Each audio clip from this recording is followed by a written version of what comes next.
चला, जी लोक ऑनलाईन आहेत, आवाज जर क्लिअर असेल तर चॅट बॉक्स मध्ये सांगा. आज आपण पॉलिटी बघणार आहोत. बघा, भारताची राज्यघटना.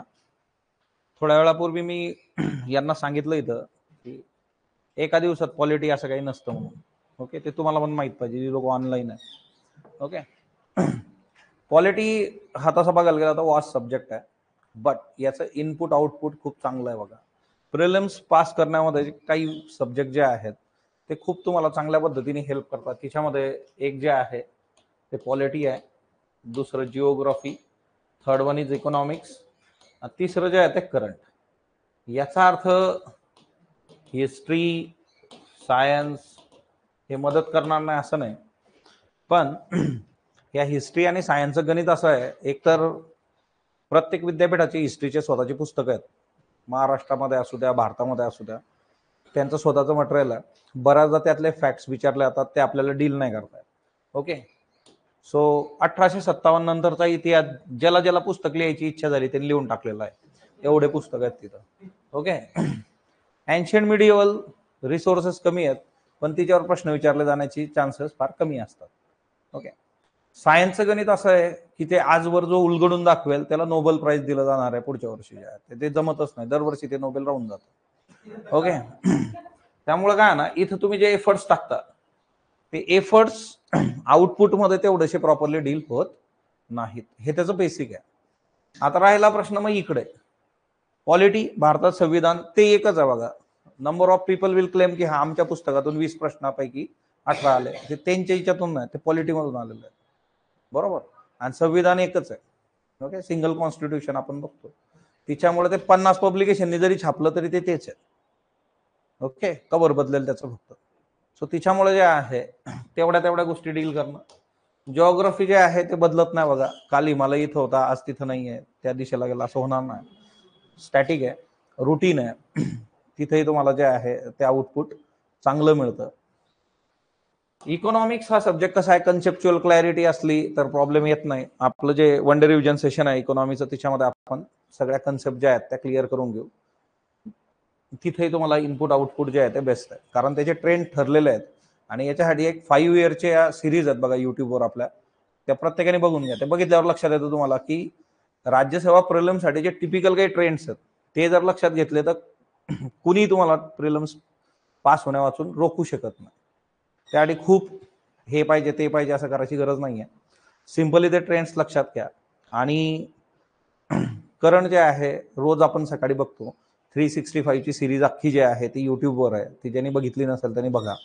सो ते खूप खूप महत्वाचं आहे, कारण ते जर तुम्ही क्लिअर केलं तर मग तिथं जे आहे जे विद्यार्थी सिन्सिअरली ते डील करत असतात तर त्यांचा 15 पैकी जवळपास 12-13चा स्कोर कसाही राज्यसेवेला येतो. तिथं प्रॉब्लेम्स येतच नाही बघा. ओके, कारण ते स्ट्रेट फॉरवर्ड असतं एकदम. युपीएससी मध्ये तशा गोष्टी नसतात, पण एमपीएससीच्या बाबतीमध्ये ते फार क्लिअर आहे, ते तसं डील होऊन जातं. सो प्रिलिम्स क्लिअर करण्यासाठी जे आहे आता शेवटचे जे दिवस आहेत आपल्याकडे, एक 15 दिवस तुम्ही पकडा समजा, त्यात पण 1-2 दिवस आपला मूड नसणार आहे अभ्यास करायचा, ते सोडून दिले तर मग किमान ह्या गोष्टी खूप सिन्सिअरली बघा. 5 इयरची सिरीज जी आहे ती जर बघितली नसेल युट्यूबवरची, ती बघून घ्या. ते ट्रेंड्स लक्षात येतील, गोष्टी सोप्या होऊन जातील बघा. ओके, असं सिंपल गणित आहे. याच्यानुसार जर तुम्ही गेलात तर तुमच्यासाठी गोष्टी खूप प्रॉपरली डील होतात. ओके, आता हे वन डे रिव्हिजन सेशन जे आहे मग याच्यामध्ये पॉलिटीच्या बाबतीमध्ये आपण गोष्टी कशा डील करणार. सिंपली जे आहे की जो खूप महत्वाचा टॉपिक आहे बघा पॉलिटीमध्ये. आता पॉलिटीमध्ये जे काही ट्रेंड्स आहेत किंवा पॉलिटी कशा पद्धतीने ते विचारतात, तर बघा सिंपली जे आहे मेकिंग ऑफ कॉन्स्टिट्यूशन महत्वाचं आहे. याच्यामध्ये कम्प्लीट फॅक्च्युअल डेटा आहे, त्याच्यातल्या काही गोष्टी आपण बघू. तुम्हाला ज्या गोष्टी आता असं अपेक्षित आहे की तुम्ही आतापर्यंत पॉलिटी खूप चांगलं केलंय. ओके, आता जे बॅच मधले नवीन विद्यार्थी आहे त्यांच्यासाठी जस्ट हा फील आहे, फक्त तुम्ही फील घ्या फक्त. ओके, तुम्ही जास्त मेंदूला त्रास देऊ नका. जी लोक आता 1 डिसेंबरला पेपर देणार आहे त्यांच्याकडून असं अपेक्षित आहे की त्यांनी हे पुस्तक प्रॉपरली डील केलेलं आहे, किंवा आपण जी आपली कॉम्प्रिहेन्सिव्ह बॅच होती ना, नियर अबाउट 80 आवर्स आपण पॉलिटी शिकलोय तिच्यामध्ये. जी लास्ट इयर प्रिलिमसाठी जी बॅच होती, 40 लेक्चर्स मी घेतले होते, 80 तास ते आहेत, आणि आज आपण एक 6 ते 8 तासामध्ये या गोष्टी बघणार आहे. सो हा एक ओव्हरव्ह्यू असणार आहे. ज्या ज्या गोष्टी तुम्हाला सांगितल्या जातील प्रॉपरली त्या तुम्ही प्रॉपरली डील करणं गरजेचं असणार आहे. ओके, सो तुम्ही ते मेकिंग त्याच्यानंतर जे आहे प्रिएम्बल आहे, आणि म्हणजे आर्टिकल 51 पर्यंतचा जो कार्यक्रम आहे बघा, 51A fundamental duties, fundamental rights आहे, डीपीएसपी आहे, त्याच्यानंतर फंडामेंटल ड्युटीज, इथपर्यंत तुम्हाला जे आहे 2 ते 3 प्रश्न कसेही सापडतात. मग त्याला युपीएससी पण अपवाद नाही आहे. कंबाईन असेल, राज्यसेवा असेल, युपीएससी हा खूप प्रॉमिनंट पार्ट याच्यातला आहे की जो तुम्हाला पाठ पाहिजे. याच्यानंतर दुसरा आस्पेक्ट येतो तो म्हणजे पार्लियामेंट जे आहे, संसद. सुभाष कश्यप यांचं बुक पण आहे बघा, डायरेक्टली जे आहे आपली संसद, पार्लियामेंट जे आहे. सो संसद एक खूप महत्वाचा पार्ट आपल्या याच्यावर आहे. बरं, हे सगळं करत असताना जे आहे आपण करंट बेसिकचे पण मुद्दे फोकस करू. जसं फॉर एक्झाम्पल इथिक्स कमिटी खूप गाजली बघा. ओके, आपल्या संसदेमधल्या खासदार आहेत.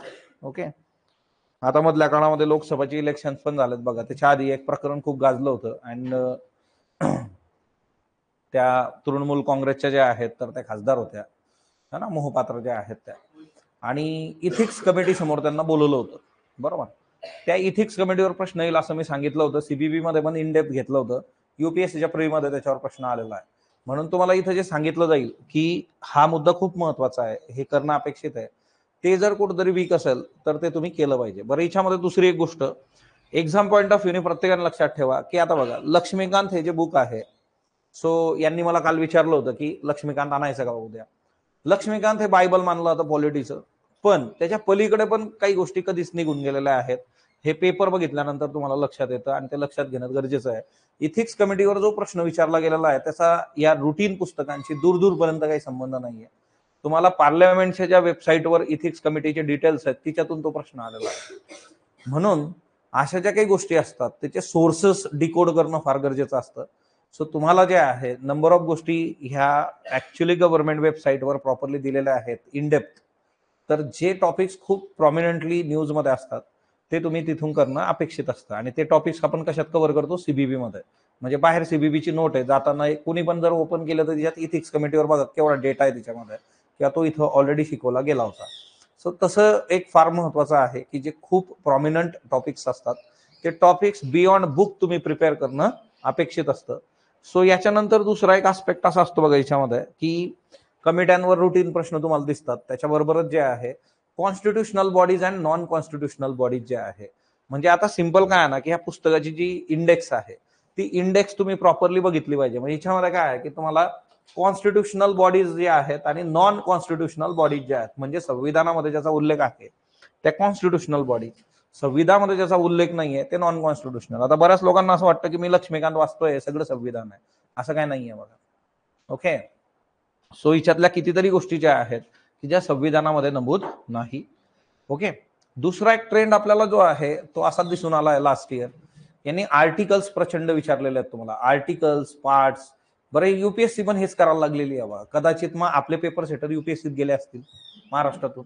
ओके, किंवा त्यांनी आपले पेपर रेफर केले असतील किंवा त्यांना वाटलं असेल की नाही नाही आपण जरा ह्या पद्धतीने गोष्टी डील करूयात. सो त्यांनी तसं ते करून बघितलं. सो एक गोष्ट ही एक लक्षात ठेवा की इथं एक सिंपल मुद्दा असा येतो हे सगळं करत असताना की तुम्हाला आर्टिकल्स जे खूप महत्वाचे आहेत ते माहित पाहिजे. आता बघा, युपीएससीच्या पेपरमध्ये एक गोष्ट घडली होती आता या वर्षी. They ask article 109.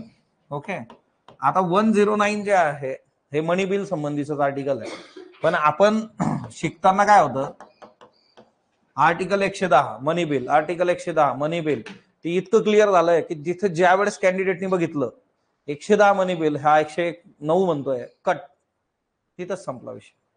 आपण म्हणतो ना की ही एक्झाम रिजेक्शनची आहे बघा, रिजेक्ट करा गोष्टी. त्यांनी पहिले जे नाही करायचं तेच रिजेक्ट केलं तिथं आणि त्यातून ते बाहेर पडलं. म्हणून तुम्हाला जे आहे एक्झॅक्ट आर्टिकल्स पण माहित असणं अपेक्षित आहे. आता लक्ष्मीकांतचा सगळ्यात मोठा ड्रॉबॅक असा आहे की याच्यामध्ये जागोजागी आर्टिकल्स दिलेले नाहीत. हा, त्यांनी मागे ते याद्या वगैरे टाकल्या आहेत आता. सो तुमचं काम असतं बुक वाचत असताना की त्या त्या गोष्टी संबंधी, की बाबा आपल्या सुप्रीम कोर्टाचं बेंच आहे, दिल्ली आहे, कशात सांगितलंय ते आर्टिकल तिथं असलं पाहिजे. सो त्या गोष्टी तुम्हाला डील कराव्या लागतील. सो ती एक महत्वाची बाब याच्यामध्ये आहे. सो हा एक ट्रेंड तुम्हाला दिसून येतो. ओके, की आर्टिकल्स म्हणून प्रत्येकाने जे आज आपण डिस्कस करू, घटना दुरुस्त्या असतील, आर्टिकल्स असतील महत्वाचे, तर ते तुम्हाला माहीत पाहिजेत. ओके, सो ह्या गोष्टी थोड्या प्रॉपरली बघा.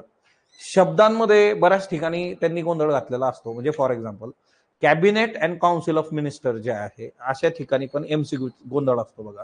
म्हणजे महत्वाचे जे निर्णय ते कोण घेणार आहे सगळं, तिथं काउन्सिल ऑफ मिनिस्टर जे आहे ते तिथं डील केलेलं राहतं. मग ह्या दोघांपैकी शब्दांचा अदल बदल त्याच्यात केलेला असतो. किंवा जसं स्पीकरच्या बाबतीमध्ये आहे की स्पीकर अब्सेंट असताना काय होईल आणि त्याचं पद जर वॅकंट असेल, रिक्त असेल तर काय होईल. मग हे शब्द नीट बघायचे एमसीक्यू मध्ये, की समजा तिथं ते काय करतात, सीट वॅकंट असणं म्हणजे रिक्त असणं, अब्सेंट असणं म्हणजे काय, तिथं अनुपस्थित आहे बाबा. मग अनुपस्थित आहे तर स्पीकरच्या जागी डेप्युटी स्पीकर, डेप्युटी स्पीकर नसेल तर मग तिथं चेअरपर्सन दिलेले असतात बघा तिच्यातून. मग अशा गोष्टी असतात आणि आपण काय करतो की ते वाक्य प्रॉपरली वाचत नाही आणि तिच्यामुळे गोंधळ होतो बघा. ओके, अशा पद्धतीने पण गोष्टी तिच्यामध्ये असतात. म्हणून हे एक एक शब्द जे आहेत ते आपण प्रॉपरली बघितले पाहिजेत. किंवा अपॉइंटमेंट कोण करतं, त्याच्यानंतर जे आहे मग आता अपॉइंटमेंटच्या बाबतीमध्ये जे आहे की जसं नॅशनल विमेन्स कमिशन जे आहे, जे आधी हिच्यामध्ये नव्हतं, पुस्तकामध्ये पण ते नव्हतं बघा. म्हणजे मागच्या वर्षाच्या बॅचला मी ज्यावेळेस सीबीबी मध्ये घेतलं होतं तेव्हा त्याचा हिच्यामध्ये नव्हता. नवीन एडिशन जे लक्ष्मीकांतचं आलेलं आहे तिच्यामध्ये त्याचा उल्लेख आहे. मग आता सगळ्या दूर आपल्याला एक असतं की अपॉइंटमेंट कोण करतंय, प्रेसिडेंट नॅशनल हिच्यामध्ये. मग तिथं जे अपॉइंटमेंट आहेत ते सेंट्रल गव्हर्नमेंट करतं बघा.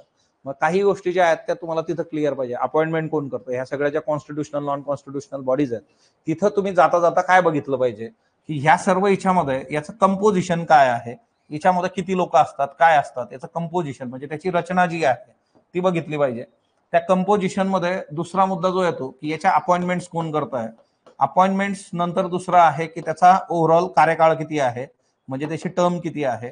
ओके, मग त्याच्यामध्ये 3 इयर्स असू शकते किंवा 3 इयर्स आणि 70 इयर असू शकतं. जसं आपण सुप्रीम कोर्ट, हायकोर्ट त्या दिवशी सीबीबी मध्ये बघितलं की सुप्रीम कोर्टचा जज जो आहे तो 65 एज मध्ये जे आहे ते रिटायर होणार आहे, हायकोर्ट 62 मध्ये जाणार आहे. ह्या गोष्टी तुम्हाला माहित पाहिजे.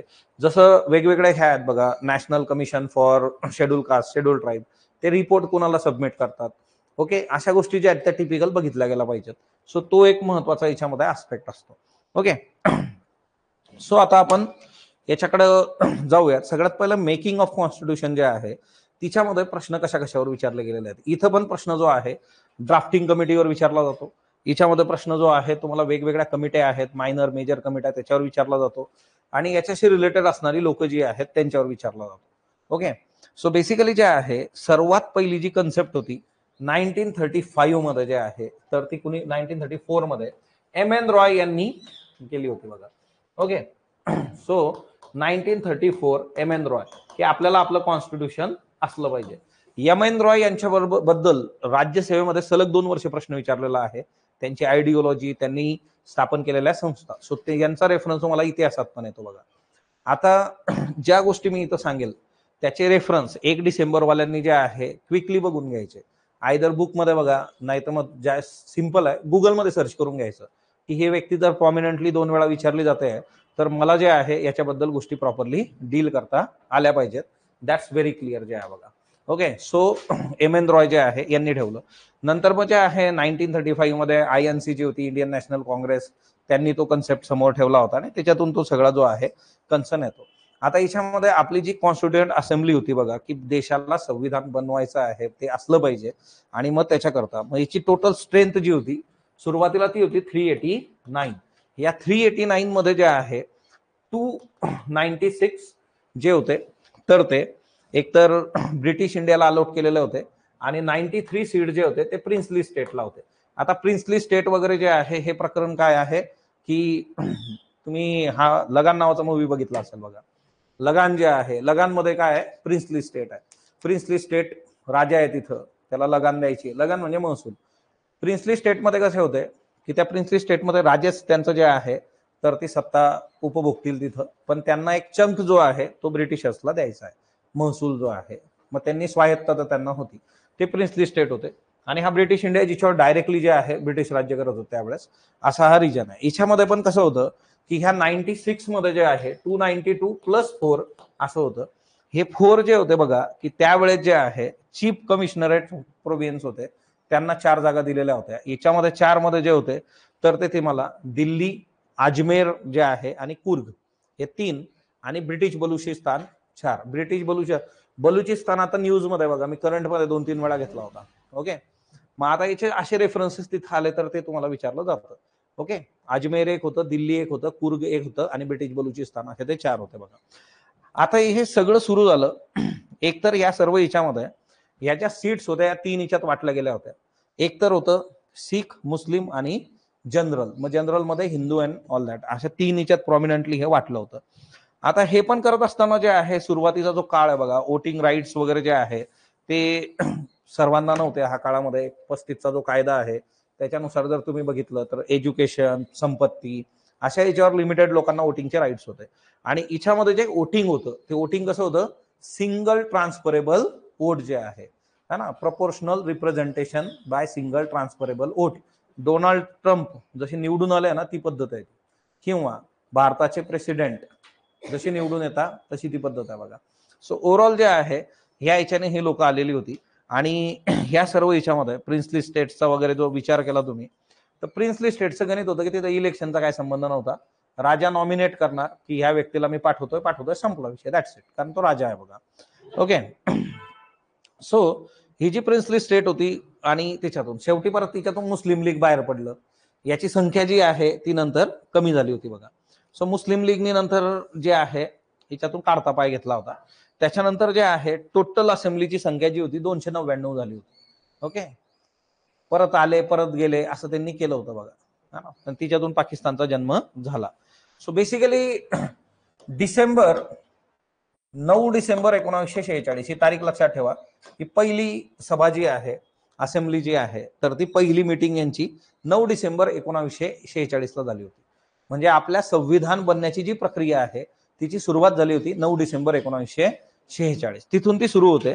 आता याचं अध्यक्ष कोण असणार, पहिल्याच दिवशी जे आहे, आता तुम्हाला नंतर तुम्ही निवडू शकता एखाद्या व्यक्ती, पण पहिल्याच दिवशी डॉक्टर सच्चिदानंद सिन्हा हे कशाच्या बेसिसवर अध्यक्ष बनले, तर फ्रेंच प्रॅक्टिस आहे, जो सगळ्यात ओल्डेस्ट असणार आहे त्याला अध्यक्ष बनवलं जातं. अनुभवी व्यक्ती आहे बाबा, हा ना. तर अशा व्यक्तीला त्याच्यानंतर मग आपण 11 डिसेंबर हा जो दिवस होता, डॉक्टर राजेंद्र प्रसाद यांना जे आहे अध्यक्ष म्हणून चूज केलं. सो डॉक्टर राजेंद्र प्रसाद अध्यक्ष बनले.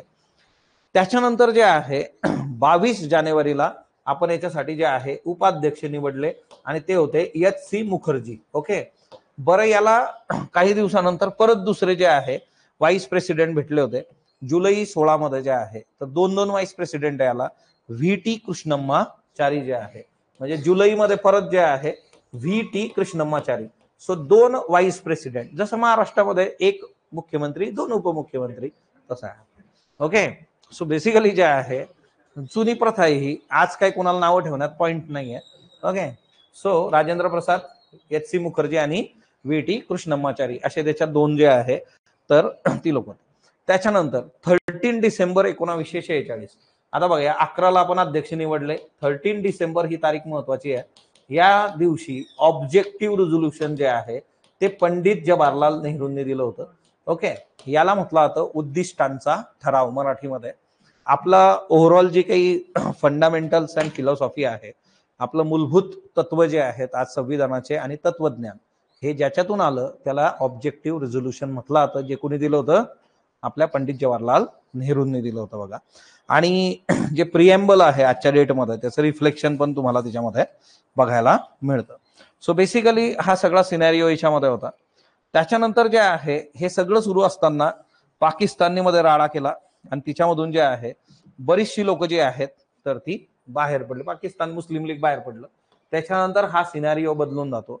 हा सिनॅरिओ त्याच्यानंतर तुम्हाला बघता येतो की ही संख्या किती झाली, 299. आणि या 299 मध्ये मग इकडं ब्रिटिश इंडियाचे 226 होते आणि इकडं जे आहे यांचे जे होते बघा, सॉरी 229 जे होते, कारण ते 3 प्लस ते जे 4 होते त्याच्यातला बलुचिस्तान 3 जे होते ते ऍड झाले. 26 + 3 29 आणि हे जे 93 होते प्रिन्सली स्टेट हे झाले 70. असे 299 एवढं ते राहिलं होतं. बरं, एकदा या सगळ्या याच्यामध्ये यांनी प्रश्न विचारला होता आपल्याला की मग संविधान ज्या वेळेस आपण अडॉप्ट केलं त्यावेळेस फायनली सह्या करताना बाहेर पाऊस पडत होता का, असा एक प्रश्न एमपीएससीने विचारला होता. आता पुस्तकाची पानं काही ओली नाही. ओके, आता त्या केसमध्ये जे आहे की मग पडत होता का पाऊस, असे काही प्रश्न विचारले जातात. या प्रश्नांवर 30 पाडण्यात काही एक पॉईंट राहत नाही. असा प्रश्न येत नाही तुम्हाला, सोडून द्या तिथं, पुढच्या प्रश्नाकडे वळा. एक सिंपल गोष्ट आहे बघा, कधी पण लक्षात ठेवा की कधी काळी आम्ही पण याच्यावर वेळ घालवलेला आहे. एक गोष्ट लक्षात ठेवा की असे प्रश्न जे रुटीन याच्यात आपण वाचलेलं नाहीये, आपल्या रुटीन सोर्सेस मध्ये नाहीये, ते जसे तुम्हाला येत नाही ना, ते कुणालाच येत नाही. ओके, मला पावसात भिजायला आवडतं, पावसात 4 कविता मी लिहिल्या, याचा अर्थ मला हे उत्तर माहित असेल असं नाही. मी तो बेसिक रेफरन्स वाचलेला आहे, विषय येतच नाही. सो असा प्रश्न आला, जस्ट लिव्ह इट, पुढच्या प्रश्नाकडे तुम्ही जा. एवढं लक्षात ठेवायचं तिथं. बऱ्याचदा काय होतं ना, आपण एका प्रश्नाच्या मागे इतका वेळ घालवतो आणि तिच्यातून काय होतो, लॉस आपलाच होतो स्वतःचा. म्हणून ती गोष्ट एक महत्वाची आहे. सो तो एक मुद्दा याच्यामध्ये लक्षात ठेवा. आता याच्यामध्ये एकतर कॉमनवेल्थची मेंबरशिप भारताने घेतलेली आहे, त्याचे डिफरन्सेस लक्षात ठेवा. कॉमनवेल्थ 1949 मध्ये आपण कॉमनवेल्थचे जे आहे तर ते कॉमनवेल्थ जे आहे भारताने सदस्यत्व घेतलेलं आहे. आता एक कॉमनवेल्थ म्हणजे कोण, असे देश ज्याच्यावर ब्रिटिश राज्य करत होते, परंतु भारताने याच्यामध्ये एक गोष्ट पाळलेली आहे. भारताचं सगळ्यात बेसिक याच्यामध्ये जे आहे ते म्हणजे काय, भारताने सार्वभौमत्व टिकवलेलं आहे. याच्यामध्ये कॉमनवेल्थ गेम मधले जे देश आहेत त्यांनी राणीला जे आहे, आणि आता राजा आला तिथं, प्रिन्स आला बघा, ते त्यांचे जे आहे ते हेड मानलेलं असतं. भारताने हे क्लिअर करून दिलेलं आहे की आमचे हेड कोण आहेत, राष्ट्रपती फर्स्ट जे आहे, बाकी आमचा तिथं संबंध येत नाही. म्हणून हे लक्षात ठेवा की भारत जरी कॉमनवेल्थचा भाग असला तरी भारत कसा देश आहे, सार्वभौम देश आहे. ओके, त्याच्यानंतर 22 जुलैला आपण आपला नॅशनल फ्लॅग जो आहे तो डील केला होता बघा. ओके, 22 जुलै. आता हे सगळं कधी घडतंय, 1947 मध्ये. आता काही गोष्टी कॉमन सेलच्या असतात, कारण याच्यानंतर महत्वाच्या घडामोडी ज्या घडलेल्या आहेत तर त्या 24 जानेवारी 1950 मध्ये 3 गोष्टी आहेत. आता इथं आपण आपला फ्लॅग जो आहे तिरंगा तो घेतला, कारण 15 ऑगस्टला फ्लॅग आपण जो आहे होस्ट केलेला आहे, मग त्याच्या आधी तो तयार पाहिजे, एवढं गणित क्लिअर आहे बघा. म्हणजे काही ठिकाणी तुम्ही थोडंसं, आता हे फॅक्च्युअल आहे, पाठ असलं विषय संपून जातो. आता याच्यामध्ये जे आहे 24 जानेवारी 1950 आपण काय काय केलं, आपलं नॅशनल अँथम जे आहे तर ते हे केलं. त्याच्यानंतर दुसरा मुद्दा याच्यामध्ये होता तो म्हणजे नॅशनल सॉन्ग जे होतं आपलं, ते नॅशनल सॉन्ग आपण या दिवशी घेतलं. त्याच्यानंतर तिसरी गोष्ट जी होती, डॉक्टर राजेंद्र प्रसाद पहिले प्रेसिडेंट झाले देशाचे, ते पण ह्याच दिवशी जे आहे बघा, doctor Rajendra Prasad, president of India. Okay, पहिले. आता पहिलं कोण काय होतं, असे प्रश्न ग्रुप बी ग्रुप सी मध्ये विचारले जातात. ओके, रुटीन जर तुम्ही पेपर बघितलं तर, म्हणजे तसं बघायला गेलं तर कॉन्स्टिट्यूशन हे राज्यसेवेला पण आहे, कंबाईनला पण आहे, युपीएससीला पण आहे, पण प्रश्न विचारण्याची पद्धत त्यांची वेगळी असते. तिथं तुम्हाला प्रश्न जे आहे ग्रुप बी ग्रुप सी मध्ये असे विचारले जातात, पहिलं कोण होतं. सो तुम्हाला पुस्तकामध्ये चीफ जस्टिसची यादी आहे, गव्हर्नरची यादी आहे, सगळ्यांच्या याद्या आहेत तिथं. पहिलं कोण होतं ते शोधायचं तिथे, जर ग्रुप बी ग्रुप सी देताना, म्हणजे 5 जानेवारीसाठी तशा गोष्टीच्या आहेत. ओके, सो तो एक मुद्दा याच्यामध्ये येतो. सो ही एक बाब याच्यामध्ये लक्षात ठेवा. आता दुसरं जे होतं बघा, हे सगळं संविधान आपलं जे बनलेलं आहे तर यांनी टोटल कालावधी घेतला होता 2 वर्ष 11 महिने 18 दिवस. ओके, आता हे कसं आहे ना, हे आजच्या डेटमध्ये विचारले जाण्याचे चान्सेस खूप कमी आहे. 2 वर्ष 11 महिने 18 दिवस जे आहे बघा, 2, 11, 18 एवढा आपण कालावधी याला दिलेला आहे. जवळपास 64 लाख रुपये खर्च केले होते आपण, 64 लाख रुपये जे आहे कॉन्स्टिट्युएंट असेंब्लीचा खर्च आहे बघा. ओके, तेवढ्याची आजकाल एक वीट येते कॉन्ट्रॅक्ट मध्ये जे आहे ते. सो तेवढ्यात यांनी हे केलेलं आहे. आता दुसरा जो मुद्दा याच्यामध्ये आहे प्रश्नांच्या बाबतीमधला, तो जो आहे मेजर अँड मायनर कमिटीज. बघा मध्ये काय झालं होतं, आतापर्यंतचा एक सुरुवातीचा एक ट्रेंड होता की ही लोक फक्त मेजर कमिटीज तुम्हाला विचारायची. ओके, टोटल मेजर कमिटीज किती आहे, 8 आहेत बघा. Okay, in terms of calculate केलं तर 8 आहेत. आता हिच्यामध्ये मध्ये एक परीक्षा झाली, तिच्यात त्यांनी कंबाईन मध्ये मायनर कमिटीतला प्रश्न विचारला. आजपर्यंत असं होतं की तुम्हाला प्रश्न जे आहेत ते मेजर कमिटीवरच विचारले जायचे, पण आता या लोकांनी मायनर कमिटीवर पण प्रश्न विचारले जातात. तर हे कसं आहे ना, हे फॅक्च्युअल आहे, हे पाठच पाहिजे. याला कोणी 3 इडियट मधला रॅन्चो येऊन डील नाही करणार आहे, एवढं लक्षात ठेवायचं. इथं कोण लागतो, चतुर रट्टा. ओके, मग आता union powers committee Jawaharlal Nehru, बर तिथं ट्रान्सलेशनचे पण इश्यू होते त्या प्रश्नामध्ये. म्हणजे मी मराठी आहे की मराठीच डील करतो, त्यांना ते डीलच होत नाही. तो प्रश्न अजून पण आहे लास्ट इयरचा तिथं, तो तुम्ही स्वतः चेक करू शकता. तो इंग्लिश मधून डील झालेला आहे, कारण त्याचं भाषांतरच असं होतं की तिच्यातच कन्फ्युज होण्याचे चान्सेस भरपूर जास्त होते. ओके, युनियन कॉन्स्टिट्यूशन कमिटी जे आहे जवाहरलाल नेहरू. आता बघा अशा ठिकाणी कन्फ्युज होतात बरीच लोक. आता डॉक्टर बाबासाहेब आंबेडकर हे ड्राफ्टिंग कमिटीचे अध्यक्ष आहेत बघा. ही युनियन कॉन्स्टिट्यूशन कमिटी आहे. घाई गर्दीमध्ये आपण काय करतो अशा गोष्टी. मग एक गोष्ट लक्षात ठेवायची, पेपर सोडवताना कूल राहून गोष्टी डील करा. पेपर सोडवताना हे फार महत्वाचं आहे की तुम्ही काय वाचताय, तिथं ऑप्शन्स कसे बघताय. बऱ्याचदा एवढे गडबड गोंधळापड करतो आणि तिच्यामध्ये आपले मार्क जातात. सो सिली मिस्टेक नावाची जी गोष्ट असते ना, ती तुम्हाला टाळता आली पाहिजे. सिली मिस्टेकमुळे मार्क जाता कामा नये, हे एक लक्षात ठेवा. Okay. So drafting committee doctor Babasaheb Ambedkar, provisional constitution committee Sardar Vallabhbhai Patel जे आहे बघा. आता बघा, प्रोव्हिन्शियल कॉन्स्टिट्यूशन हे काय आहे, युनियन केंद्र, हे प्रांत. सो प्रांतांचं सगळं गणित कुणाकडे होतं, वल्लभभाई पटेलांकडे. ओके. आता हे प्रत्येक पुस्तकामध्ये आहे, प्रत्येक नोटमध्ये आहे. ओके. सिम्बॉलिक मी इथं दाखवलं. हे तुमचं पाठ पाहिजे, कारण हा फॅक्च्युअल डेटा आहे. कोण कोणाचा अध्यक्ष. दुसरा जो मुद्दा येतो याच्यामध्ये तो येतो मायनर कमिटी. आणि कधी कधी कसे प्रश्न असतात, मेजर कमिटी किती आहे. मग इथं गोंधळ होऊन जातो की आपण पाठ तर सगळ्या करतो, मोजलेल्याच नसतात त्या. मग तिथं 1 2 3 4 हा, आणि ऐन वेळेस प्रेशर मग ते आठवत नाही. प्लस इथं मध्ये सब कमिटीज आहेत अजून, सगळा गोंधळ होऊ शकतो. आकडा लक्षात ठेवा किती आहे, 8 आहे बघा. Okay. Steering committee doctor Rajendra Prasad. Minor committees किती आहेत, 30, 13 ज्या आहेत. मग ह्या पण आपल्या पाठ पाहिजेत. ज्यांच्या पाठ नसतील त्यांनी पाठ करून घ्या. ओके. फॅक्च्युअल डेटा आहे हा. Okay. Finance and staff doctor Rajendra Prasad. House committee Pattabhi Sitaramayya. Okay. ही नावं आपल्याला येत राहतील बघा सगळ्या प्रोसेसमध्ये. त्या ड्राफ्टिंग कमिटी एक आपल्यासाठी खूप महत्वाची आहे. ड्राफ्टिंग कमिटी जे आहे म्हणजे मसुदा कोणी तयार केला होता. So August 29, 1947. Doctor Babasaheb Ambedkar chairman आहेत बघा. आता हे बच्चा बच्चा जनता आहे, खालची जी जनता आहे ती एकदम प्रॉपरली नीट माहित पाहिजे. ओके.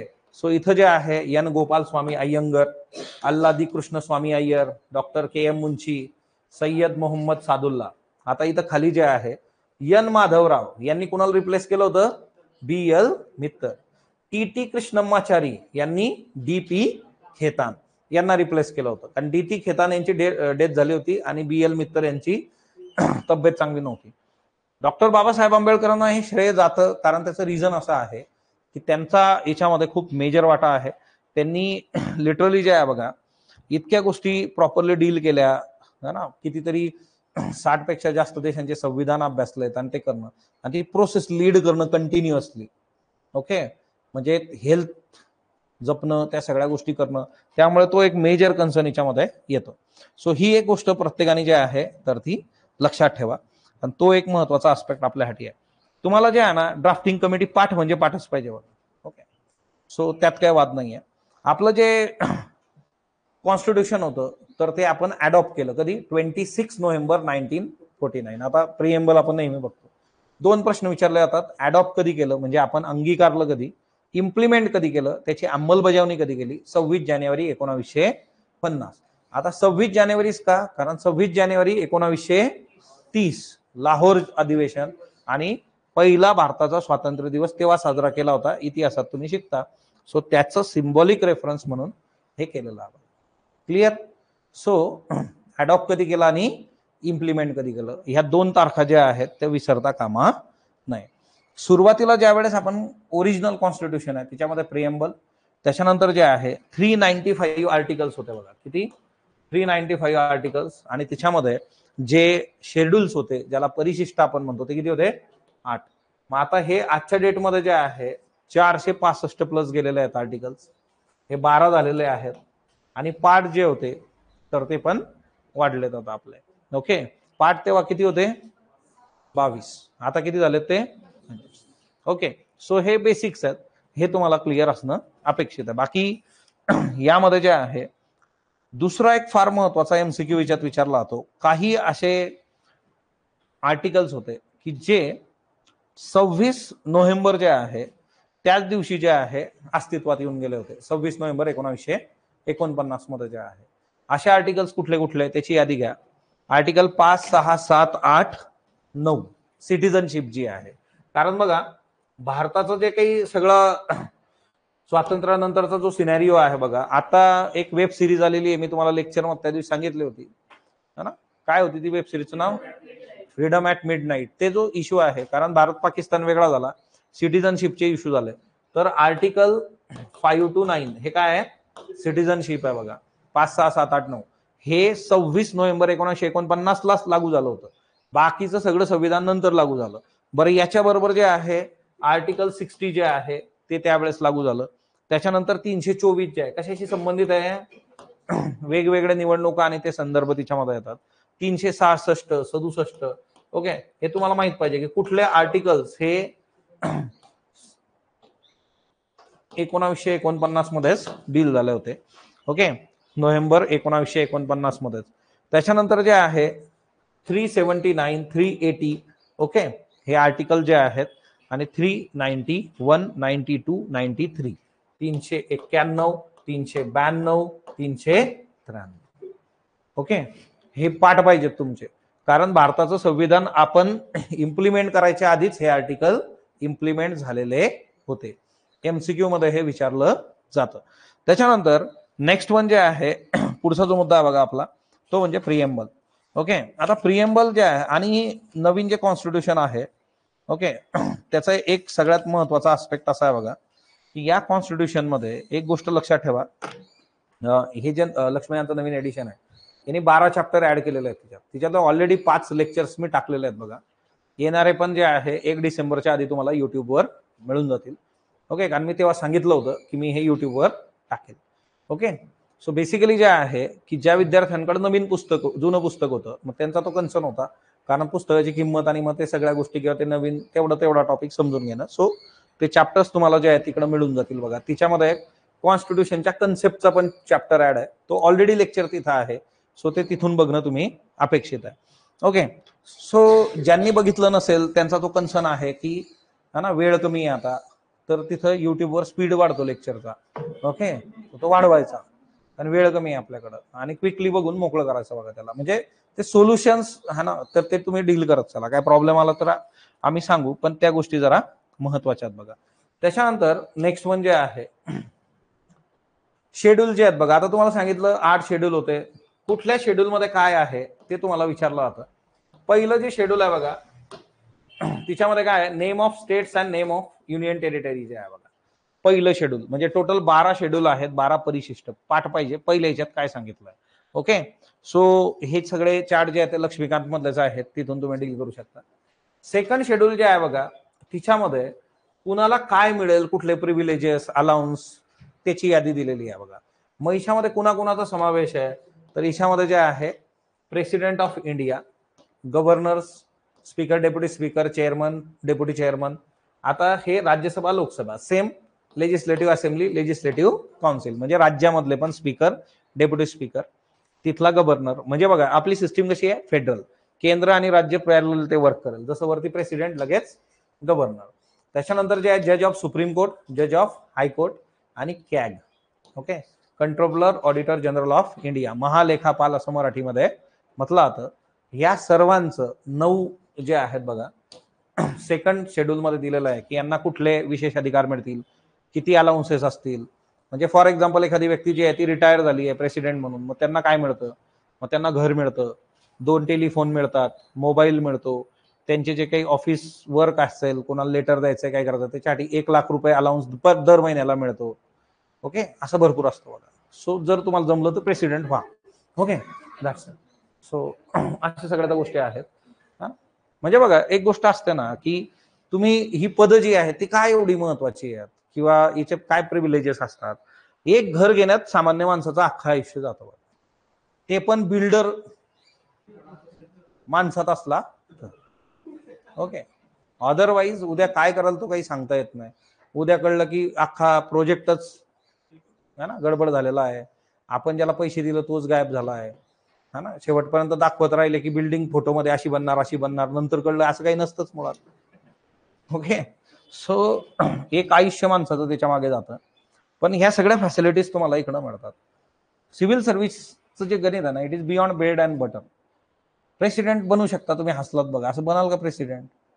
जर तुम्हाला चान्स काय, इकडून राजकारण, इकडून civil service.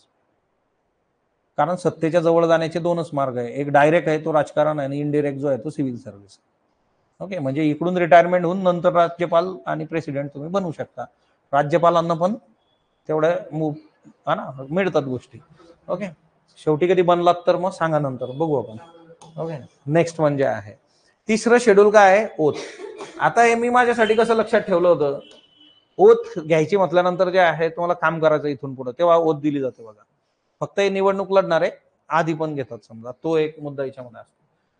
Candidates for election to parliament, members of parliament. Okay, Rajiv Rastogi होता ना आपला 3 इडियट मध्ये, तो इंटरव्ह्यूला जातो ना, इंटरव्ह्यूला जायच्या आधी ते काय विचारतात त्याला, सॅलरी कितनी लोगे भैया, म्हणून सॅलरी 2 नंबरला आहे बघा.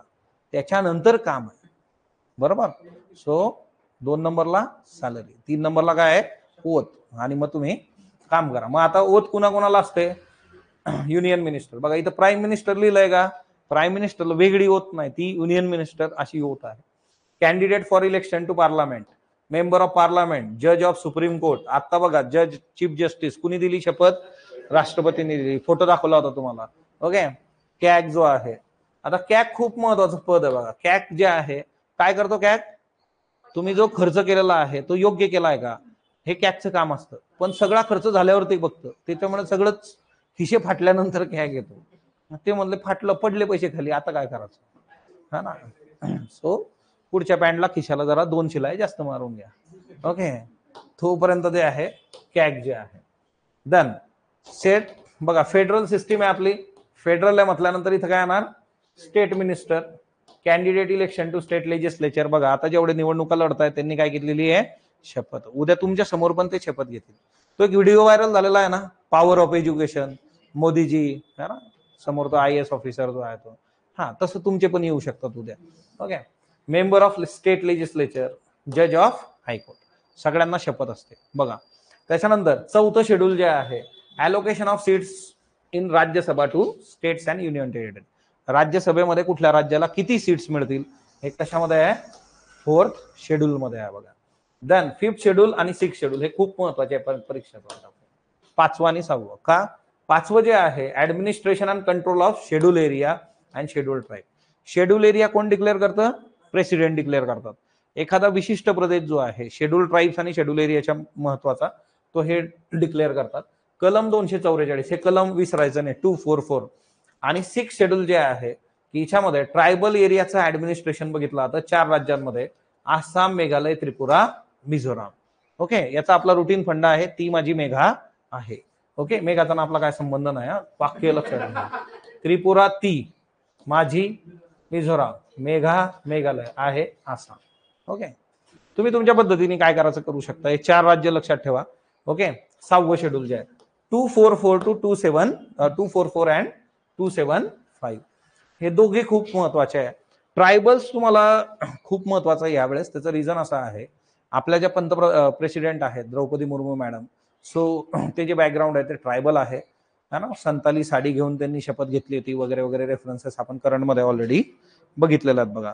ओके, सो ते एक चांगलं लक्षात ठेवा. देन 7वं जे आहे, आता आपण हे बघितलं ना 3 लिस्ट असतात. ओके, सो 7व्या याच्यामध्ये तिघी लिस्ट आहे. 7व्या शेड्यूल मध्ये 3 लिस्ट आहे. पहिली जी आहे ती युनियन लिस्ट आहे बघा, म्हणजे केंद्र सूची. दुसरी राज्य सूची. तिसरी कॉन्करन्स लिस्ट, म्हणजे काय, समवर्ती सूची.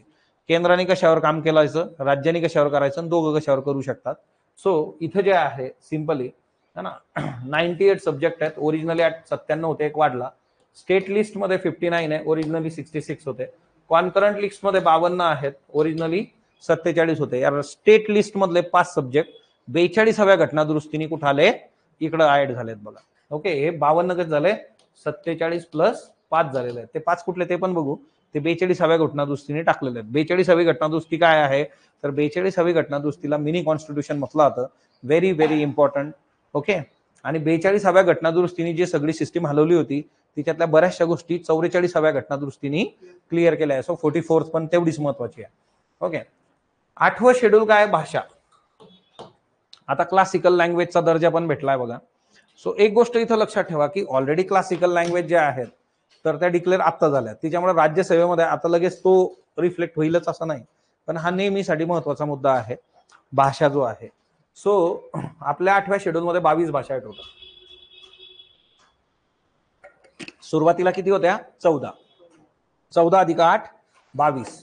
मग आता याच्यामध्ये आपल्याला प्रश्न विचारला जातो, ह्या घटना दुरुस्त्या नीट करून ठेवायच्या. पहिले किती होत्या 14. ओके, कलम बघा 344 351. 14 मध्ये 8 ऍड झाल्या. हिच्यामध्ये 21वी घटनादुरुस्ती जी आहे त्या 21व्या घटनादुरुस्तीने सिंधी भाषा जी आहे ती ऍड केली होती. Okay, so 21st constitutional amendment act ही झाली होती 1967 मध्ये. याच्यातून सिंधी भाषा जी आहे तर ती ऍड झाली. त्याच्यानंतर जे आहे दुसरी जी होती 71वी घटनादुरुस्ती 71 1992. हिच्यातून जे आहे कोकणी, मणिपुरी, नेपाळी अशा 3 भाषा ऍड झाल्या बघा. का? नेपाळी भाषा है ना, असं वाटतं नेपाळची आहे का ना, आपल्याकडे आहे लोक तिच्यामुळे जे आहे आपण डील करतो बघा. कोकणी, मणिपुरी अँड नेपाळी 71वी घटनादुरुस्ती. आणि त्याच्यानंतर 92वी घटनादुरुस्ती जी आहे 2003. ओके, बोडो, डोंगरी, मैथिली, संथाली जे आहे या 4 भाषा ऍड झाल्या. सो टोटल किती झाल्या? 8. बोडो, डोंगरी, मैथिली, संथाली ह्या सगळ्या भाषा तिच्यात ऍड झाल्या. ह्या पाठ पाहिजेत. UPSC प्रिलिम्स मध्ये हा प्रश्न विचारला गेला होता. बऱ्याच लोकांचा तोही प्रश्न चुकला. हे कसं नाही, नर्सरी KG आहे, हे चुकलं तर आपण स्वतःहून परीक्षेतून पेपर देता देता बाहेर उठून गेल्यागत आहे. ओके, हे लक्षात ठेवायचं. हा बेसिक UPSC ने विचारला होता बघा. त्याच्यानंतर जे आहे 71 बघा, इकडे स्मिताने टाकलं की 71 जे आहे UPSC ने विचारलं होतं. सो हे मी कितीतरी वेळा आता असं रुटीन याच्यात घेतलेलं आहे तुमचं. ओके, त्याच्यानंतर जे आहे ओडिया नाव जे होतं बघा की ओरिया जे आहे, पहिले ओडिया असं ओरिया म्हटलं आहे भाषेला, मग ते म्हटलं नाही आम्हाला ओडिया पाहिजे तर ओडिया केलं. 96 अमेंडमेंट 2011 मध्ये जे भाषेचं नाव बदललं बघा, है ना. सो बऱ्याचदा जे टिपिकल नावं असतात ना आपल्याकडं की एखाद्याला चमन म्हणतात तर चमन नाही, चमन लाल म्हणायचं. ओरिया ओडिया जे आहे. ओके, सो 96 घटनादुरुस्ती करावी लागते. सो इथं जे आहे 21, 71, 92 आणि 96 या घटनादुरुस्त्या पाठ पाहिजे. आता जे सांगितलं नाही तर पाठ पाहिजे ते पाठच पाहिजे, ह्याला लॉजिक नाही. माझं पाठ होत नाही, घरी जावा. ओके, हा म्हणजे मुळात कसं असतं ना, मला पाठ करायची सवय नाही, मग घरी जावं. तुम्ही पास व्हायचं असलं तर हे करावंच लागेल. Okay, next one 9 schedule. आता हे एकदम गजबचा कार्यक्रम आहे हा एकदम, हा ना. हा 9 शेड्यूल जे आहे पहिल्या घटनादुरुस्तीने ऍड झालेला आहे बघा.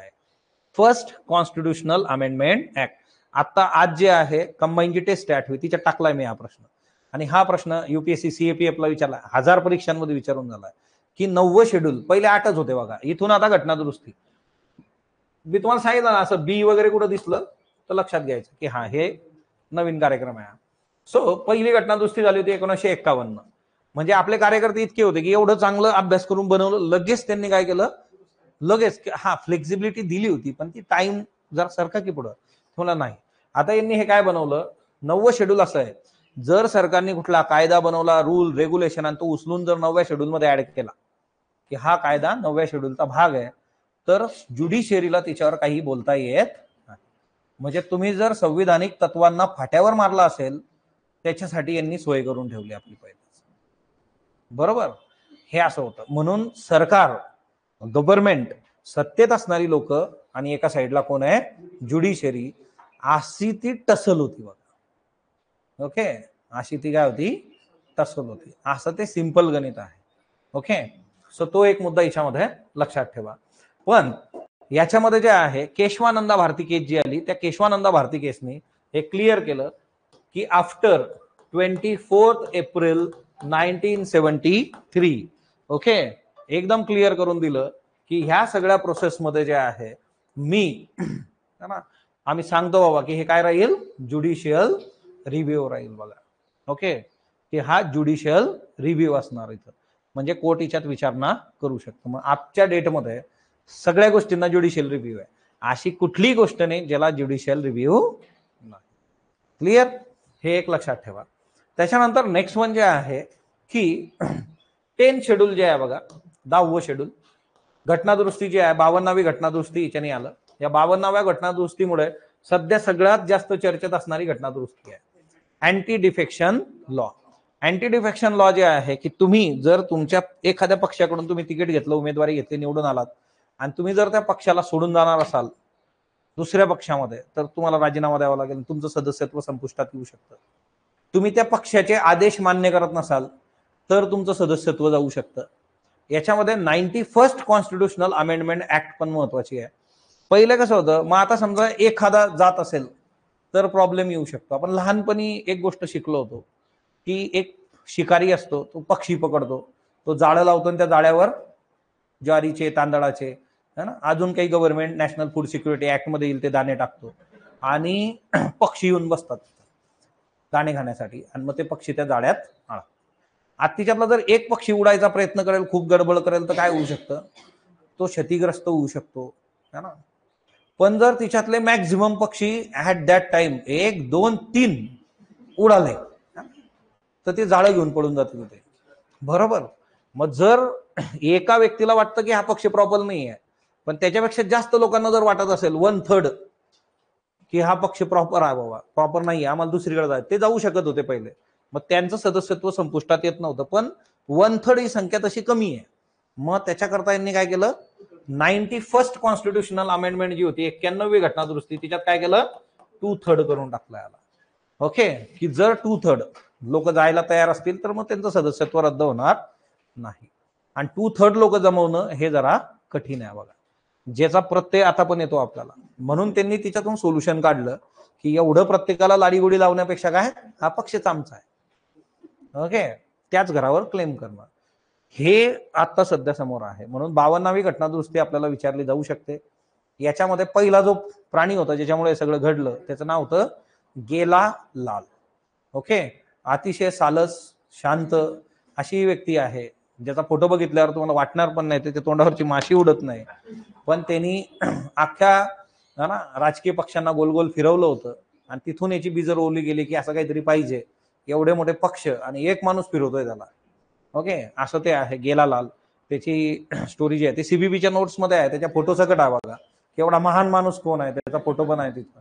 सो बेसिकली ते झालं होतं. सो 52वी घटना दुरुस्ती लक्षात ठेवा, इथं प्रश्न विचारले जाण्याचे चान्सेस जास्त आहे.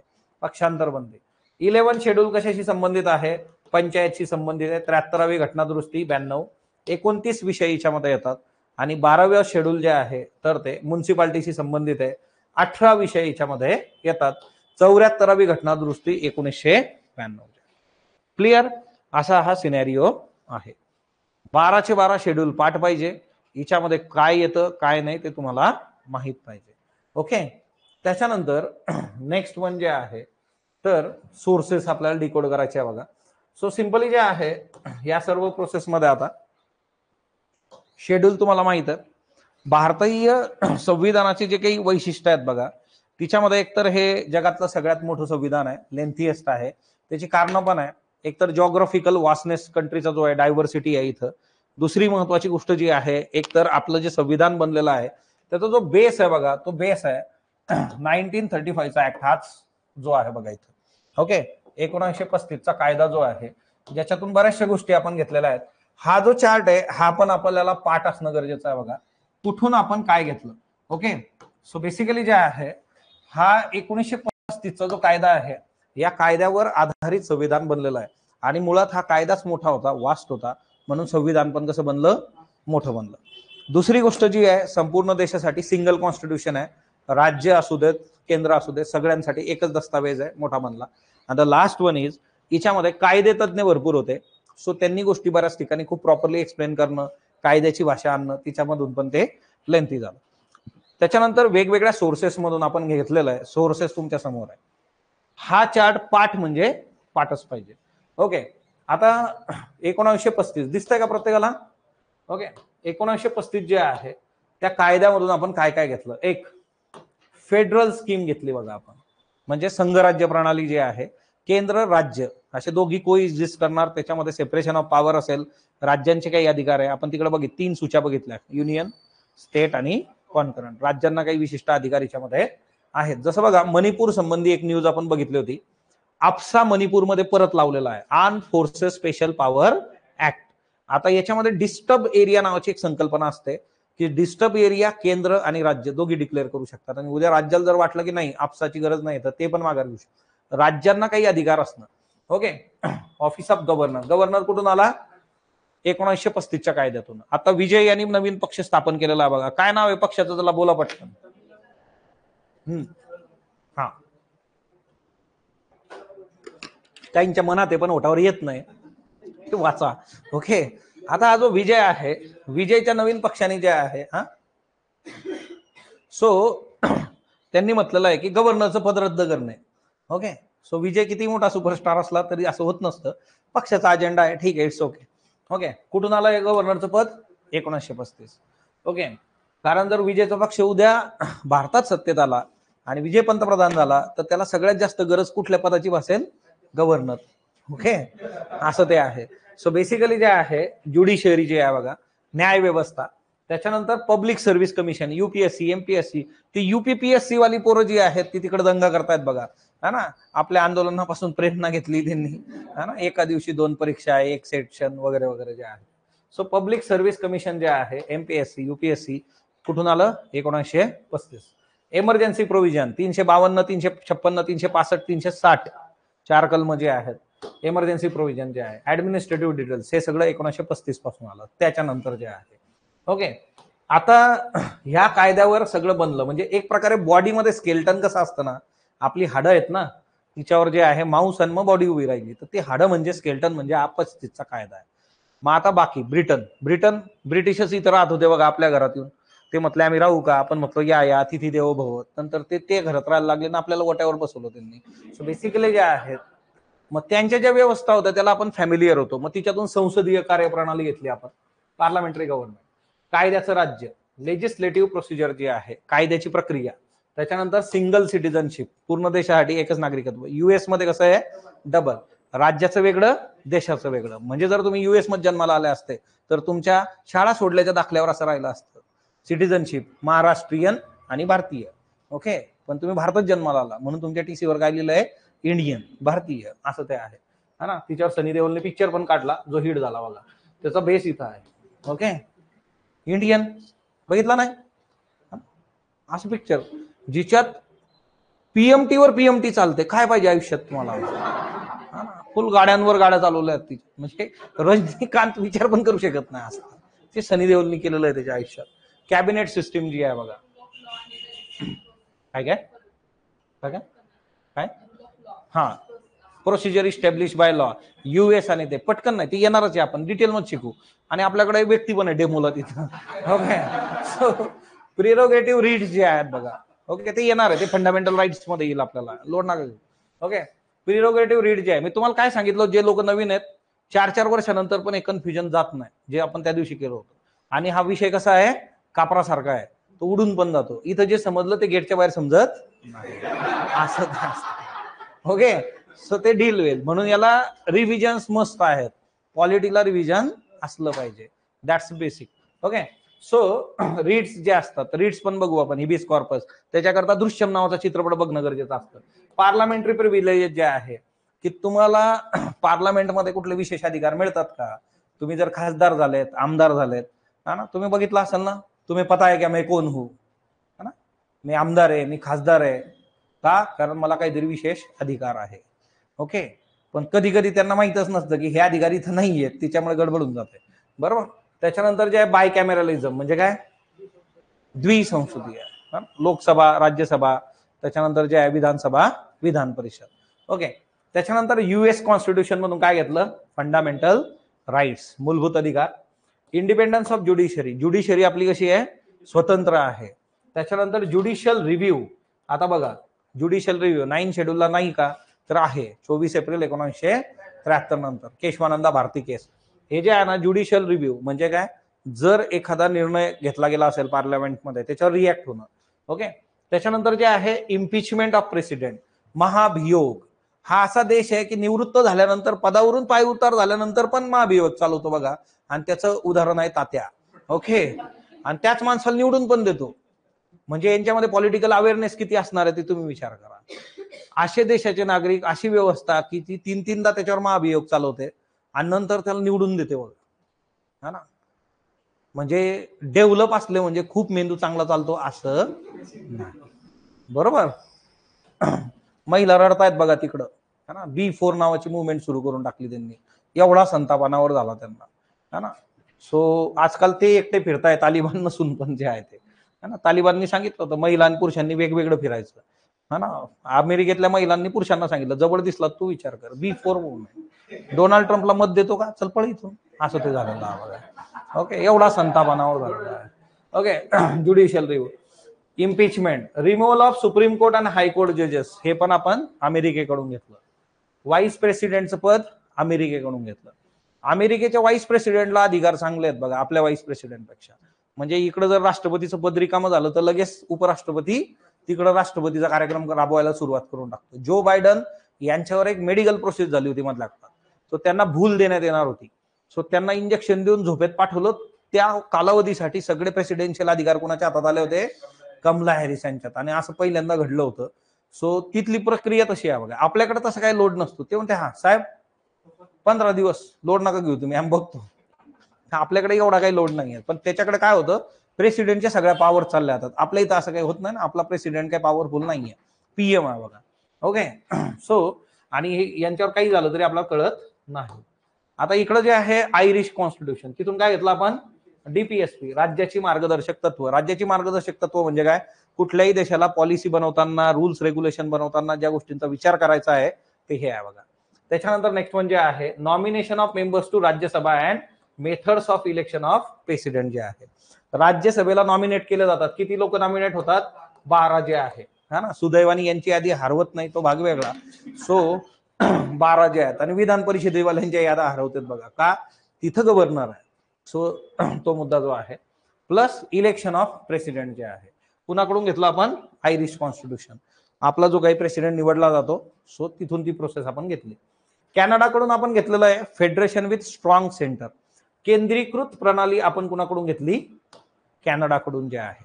ओके, त्याच्यानंतर जे आहे रेसिड्युरी पॉवर. आता हे रेसिड्युरी पॉवर काय असतं बघा, शेष अधिकार असं मराठीत म्हटलं जातं. 3 लिस्ट बघितल्या आपण, union list, concurrent list, state list. आता असे जर काही विषय असले की जे या तिन्ही लिस्टमध्ये नाही आहेत, नव्याने उद्भवले, तर त्याच्यावर अधिकार कोण घेणार, केंद्र सरकार जे आहे. बरोबर, सिंपल, आपल्या फॅमिली सारखं आहे हे. एखादी नवीन समस्या जर उद्भवली तर ते म्हणते थांबा, हेड ऑफ फॅमिलीला येऊ द्या, है ना. असा असा राडा झाला आहे, ते म्हणते ठीक आहे, हा राडा नवीन आहे आपल्यासाठी, रुटीन असलं असतं बघितलं असतं, हेड ऑफ फॅमिलीला येऊ द्या. सो इथं तसं आहे बघा. सो तो मुद्दा लक्षात ठेवायचा, रेसिड्युरी. त्याच्यानंतर जे आहे गव्हर्नरचं पद कुठून घेतलं आपण,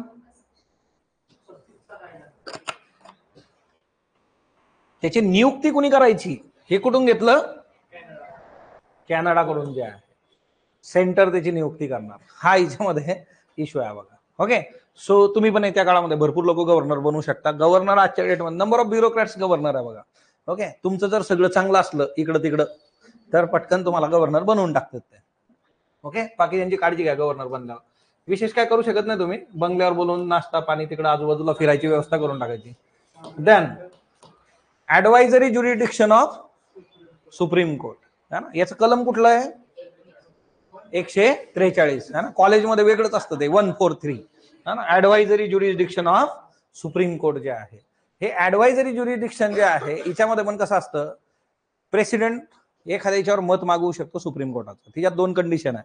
2 कंडिशन अशा आहेत, एक, जर देश स्वातंत्र्य होण्याआधीचे काही अग्रीमेंट्स, करार, काही गोष्टी असतील की ज्याचा अर्थ लावायचा आहे तर त्याला हे नाही म्हणू शकत नाही, यांना ते करून द्यावं लागतं. पण जर प्रेसिडेंटला वाटलं की एखादा असा इश्यू आहे की जो लोकांच्या कल्याणाचा इश्यू आहे तो तुम्ही डील केला पाहिजे, पण सुप्रीम कोर्टाला असं वाटलं की नाही यांच्या बेसिक मध्ये प्रॉब्लेम आहे, तर सुप्रीम कोर्ट म्हणतो जा, आम्ही नाही काही करत त्याच्यावर. सो फक्त यांना कंपल्शन कशावर आहे, बाय निर्णय देण्याचं, जर काही अग्रीमेंट्स वगैरे आधीचे असतील आणि त्याचे इश्यू असतील काही तर मग तुम्हाला बोलावंच लागतं. ओके, देन नेक्स्ट वन, ऑस्ट्रेलियाकडून कॉन्करंट लिस्ट घेतली आपण. ओके, ज्याच्यावर राज्य आणि केंद्र दोघी कायदे बनवू शकतात, गोष्टी डील करू शकतात. समवर्ती सूची मराठीत म्हटलं होतं. आता सांगा ह्या सूची कशात होत्या बरं, कुठल्या परिशिष्टात होत्या, good, freedom of trade, commerce, intercourse, हे कशात आहे, ऑस्ट्रेलिया. ओके, त्याच्यानंतर joint sitting of 2 houses of parliament, हे महत्वाचं आहे बघा. जॉईंट सिटिंग म्हणजे राज्यसभा आणि लोकसभा एकत्रित येऊन निर्णय घेतात. कधी घेतात, ज्या वेळेस एखादं साधारण विधेयक असतं, ऑर्डिनरी बिल. बिलचे प्रकार आहे ordinary bill, money bill, financial bill, type 1, type 2. So जर साधारण विधेयक आहे आपलं सर्वसाधारण, तर त्या केसमध्ये जर तिच्या डेडलॉक झाला, डेडलॉक म्हणजे काय, लोकसभेने पारित केलं, राज्यसभेकडे पाठवलं, 6 महिने निर्णयच घेत नाहीत. बरं, हे ऑर्डिनरी बिलच्या बाबतीत होतं. मनी बिलमध्ये राज्यसभेला काहीच अधिकार नाही. सो राज्यसभेला काही स्कोप नसतं, तुम्ही करा नका करू, 14 दिवसात लोकसभा जे करायचं ते करून टाकते. पण मग जर असं 6 महिने तिच्यावर निर्णयच नाही आला, त्याला काय म्हणतो आपण, डेडलॉक. मग असा जो डेडलॉक असेल, तो डेडलॉक सॉल्व्ह करण्यासाठी काय करावं लागेल, जॉईंट सिटिंग. जॉईंट सिटिंगचा अध्यक्ष असतो स्पीकर, हा ना, प्रिव्हिलेज येते लोकसभेच्या बाबतीमध्ये की. आणि दुसरं आहे की जॉईंट सिटिंग आली तर कोण जिंकतं, लोकसभा, कारण ती संख्या भरपूर आहे, है ना. जॉईंट सिटिंग घेणं याचा अर्थ काय आहे, लोकसभेच्या पद्धतीने गोष्टी करून बाहेर पडणं. ओके. त्याच्यानंतर जे आहे वायमर कॉन्स्टिट्यूशन, जर्मनीच्या कॉन्स्टिट्यूशनला वायमर कॉन्स्टिट्यूशन म्हणतात बघा. ओके. आमच्याकडे ना ग्रामीणीच्या मध्ये एक शब्द आहे वायबार. ओके. वायबार म्हणजे काय, कामातून गेलेला. ओके. हे वायमर कॉन्स्टिट्यूशन आहे बघा, म्हणून कामात आलं. एमर्जन्सी प्रोव्हिजन इथून घेतलेलं आहे, emergency provisions to suspension of fundamental right. Emergency provision कुठं होत्या, 1900. ओके. हे एमर्जन्सी प्रोव्हिजन मध्ये कुठले फंडामेंटल राईट तुमचे सस्पेंड करायचे. आता एक गोष्ट लक्षात ठेवायची, जर आर्म रिबेल असेल बघा, तर आर्टिकल 19 तिथं असणार आहे. पण जर एक्सटर्नल अग्रेशन असेल, म्हणजे बाहेरून चायनाने अटॅक केला, पाकिस्तानने अटॅक केला, तेव्हा नॅशनल इमर्जन्सी आहे, तर तुम्हाला 19व्या फंडामेंटल राईट मिळणार नाही. अदरवाईज तुमचे कुठले राईट अबाधित राहतात, 20 आणि 21. हे सोडले तर तुमचे सगळे फंडामेंटल राईट तिथंच कॅन्सल होऊन जातील. कॅन्सल इन द सेन्स ते त्या काळासाठी असतात, म्हणून फंडामेंटल राईटच्या बाबतीत असं म्हटलं जातं की ते ऍब्सोल्यूट नाहीत, कायमस्वरूपी नाही आहेत. जर नॅशनल इमर्जन्सी असेल तर जातील, 20-21 राहील तिथं, कारण 21 काय आहे, राईट टू लाईफ आहे बघा. आणि दुसरं एक येतं की जर बाहेरच्या देशाने युद्ध केलेलं आहे, बाहेरच्या देशाने आपल्यावर अटॅक केला आहे, तर मग 19 नाही मिळणार. पण जर देशाअंतर्गत आर्म रिबेल झाला, म्हणजे आपल्याच सैन्याने आपल्यावर अटॅक केला, तर मग तुमचं 19 अबाधित राहील. मग तिच्यामध्ये तुम्ही येऊन बोलू शकता, फ्रीडम है ना हमारी मांगे पुरी करो, तर ते तुम्हाला राहील बघा. ओके. असं ते आहे. देन USSR, आताचा रशिया, त्यांच्याकडून काय घेतलं आपण, फंडामेंटल ड्युटी, है ना. कॉमन सेन्स आहे बघा. पुतीन ते सांगणार ना तुम्हाला, मला का सांगू, तुमचं काय ते आधी बघा, तुम्ही काय केलं पाहिजे, एक नागरिक म्हणून तुम्ही काय केलं पाहिजे, फंडामेंटल ड्युटीज. ओके. त्या तिथून येणार बघा, हा ना. रविवारी सुट्टी असते ना, कशाला कॉल करायचं. आता बघा, आयडियल ऑफ जस्टिस जे आहे, हा ना, जस्टिस, न्याय. आता न्यायाच्या बाबतीमध्ये काय काय आहे, सोशल, इकॉनॉमिकल अँड पॉलिटिकल, हा सिक्वेन्स असाच लक्षात ठेवायचा. सामाजिक, आर्थिक, राजकीय. तुम्ही एखाद्याला पंतप्रधान बनवलं, पण त्याला म्हटलं की तू खालच्या जातीचा आहे, तू खाली बैस, आम्ही वरती बसू, कच चालेल बरं.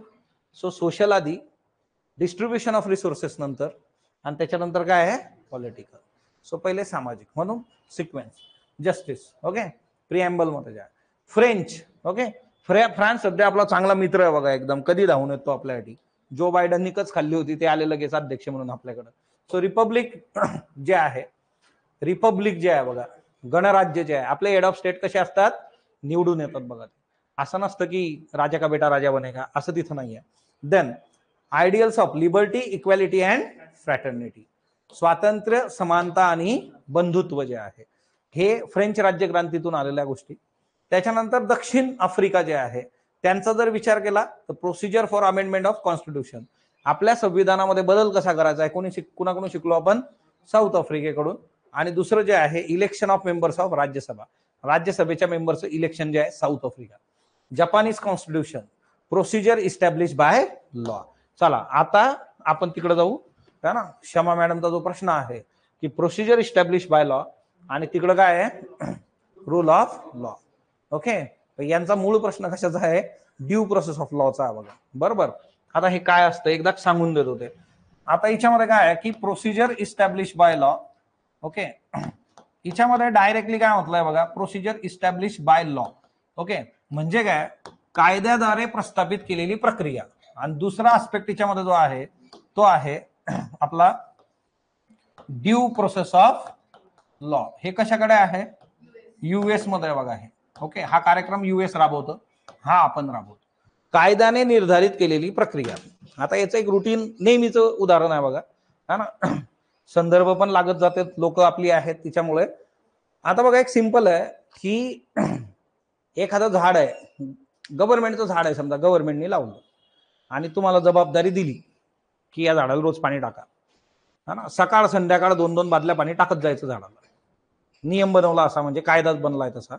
की टाकायचा बाबा. Procedure establish by law. या झाडाला दररोज 2 बादल्या पाणी गेलं पाहिजे. संपला विषय. मग काय करावं लागेल? रोज सकाळी 2 बादल्या पाणी, संध्याकाळी 2 बादल्या पाणी टाकायचं. एक दिवस काय होतं, ढगफुटी होते, है ना, आभाळ फाटतं, मरणाचा पाऊस पडतो, झाडाच्या आजूबाजूला 4-4 फूट पाणी, तरी पण तुम्ही 2 बादल्या घेऊन सकाळी टाकल्या, संध्याकाळी 2 बादल्या टाकल्या. वाटलं तर तिथंच भरून तिथंच उलटी करा बादली. Procedure establish by law. कायद्यात सांगितलं होतं 2 बादल्या पाणी टाकायचं. उद्या खटला भरला जाऊ शकतो तुमच्यावर. झाड जर सुकलं, आता अति पाण्याने झाडं खराब होतात बघा. ओके, झाडं एक वेळ कमी पाण्याने टकतील, पण जास्त पाण्याने खराब होतात बघा. अशी मी बरीच खराब केली होती आधी घरातली. नंतर मला समजवण्यात आलं की अरे नाही, एवढं पाणी नाही टाकायचं. ओके, सो मी बसल्या बसल्या जरा एखादा ग्लास सरकवून द्यायचो की हा भरपूर दिवस झाले मी पाणी टाकलं. आता या याच्यामध्ये बरीचशी झाडं जी आहेत, उद्या जर पाण्यामुळे ते झाड गेलं तर कोर्टाने झालं झाड कसं काय मेलं बाबा, तर मग त्या दिवशी दिसलं की 2-2 बादल्या सकाळी पाणी करण टाकणार होते आणि टाकलेलंच नाहीये. बोलवायला खटला भरा याच्यावर. यांनी पाणी टाकलं असतं झाड टिकलं असतं. ओके, करण म्हणणार पाणी किती साचलं होतं, तू गेला होता पाणी घेऊन. ड्यू प्रोसेस ऑफ लॉ काय असतं की जर पाऊस पडतोय तर पाणी भरायची गरज आहे का, तिथं पाणी टाकायची गरज आहे का? नाही. म्हणजे एक वेळ जे आहे की तुम्ही फक्त कायद्याचं घोडं नाचवू नका. तिथं जे आहे की सेन्स ऑफ ह्युमर किंवा बेसिक रॅशनल जे आपण म्हणतो ना, विवेकाधिष्ठित निर्णय तो घेता आला पाहिजे. त्याला म्हटलं जातं ड्यू प्रोसेस ऑफ लॉ. हे US मध्ये डील होऊन जातं बघा. आता आपल्याकडे समजा सिग्नल चालू आहे, आपण काय करतो, कोणी असो नसो, थोडीशी मान इकडे थोडीशी मान चाललं ते पुढं, किंवा काही काही अशी तिरपी तारपी इकडून तिकडून चाललं, ऐकतच नाही. बरोबर, शिक्षा होऊ शकते तुम्हाला. बरं कोणीच नाहीये तिथं, सगळं मोकळं आहे, अर्ली इन द मॉर्निंग, सकाळी 5 वाजता कोणीच नाहीये. तरी पण मग तिथं गणित कसं आहे की अचानक कोणी येऊ शकतं.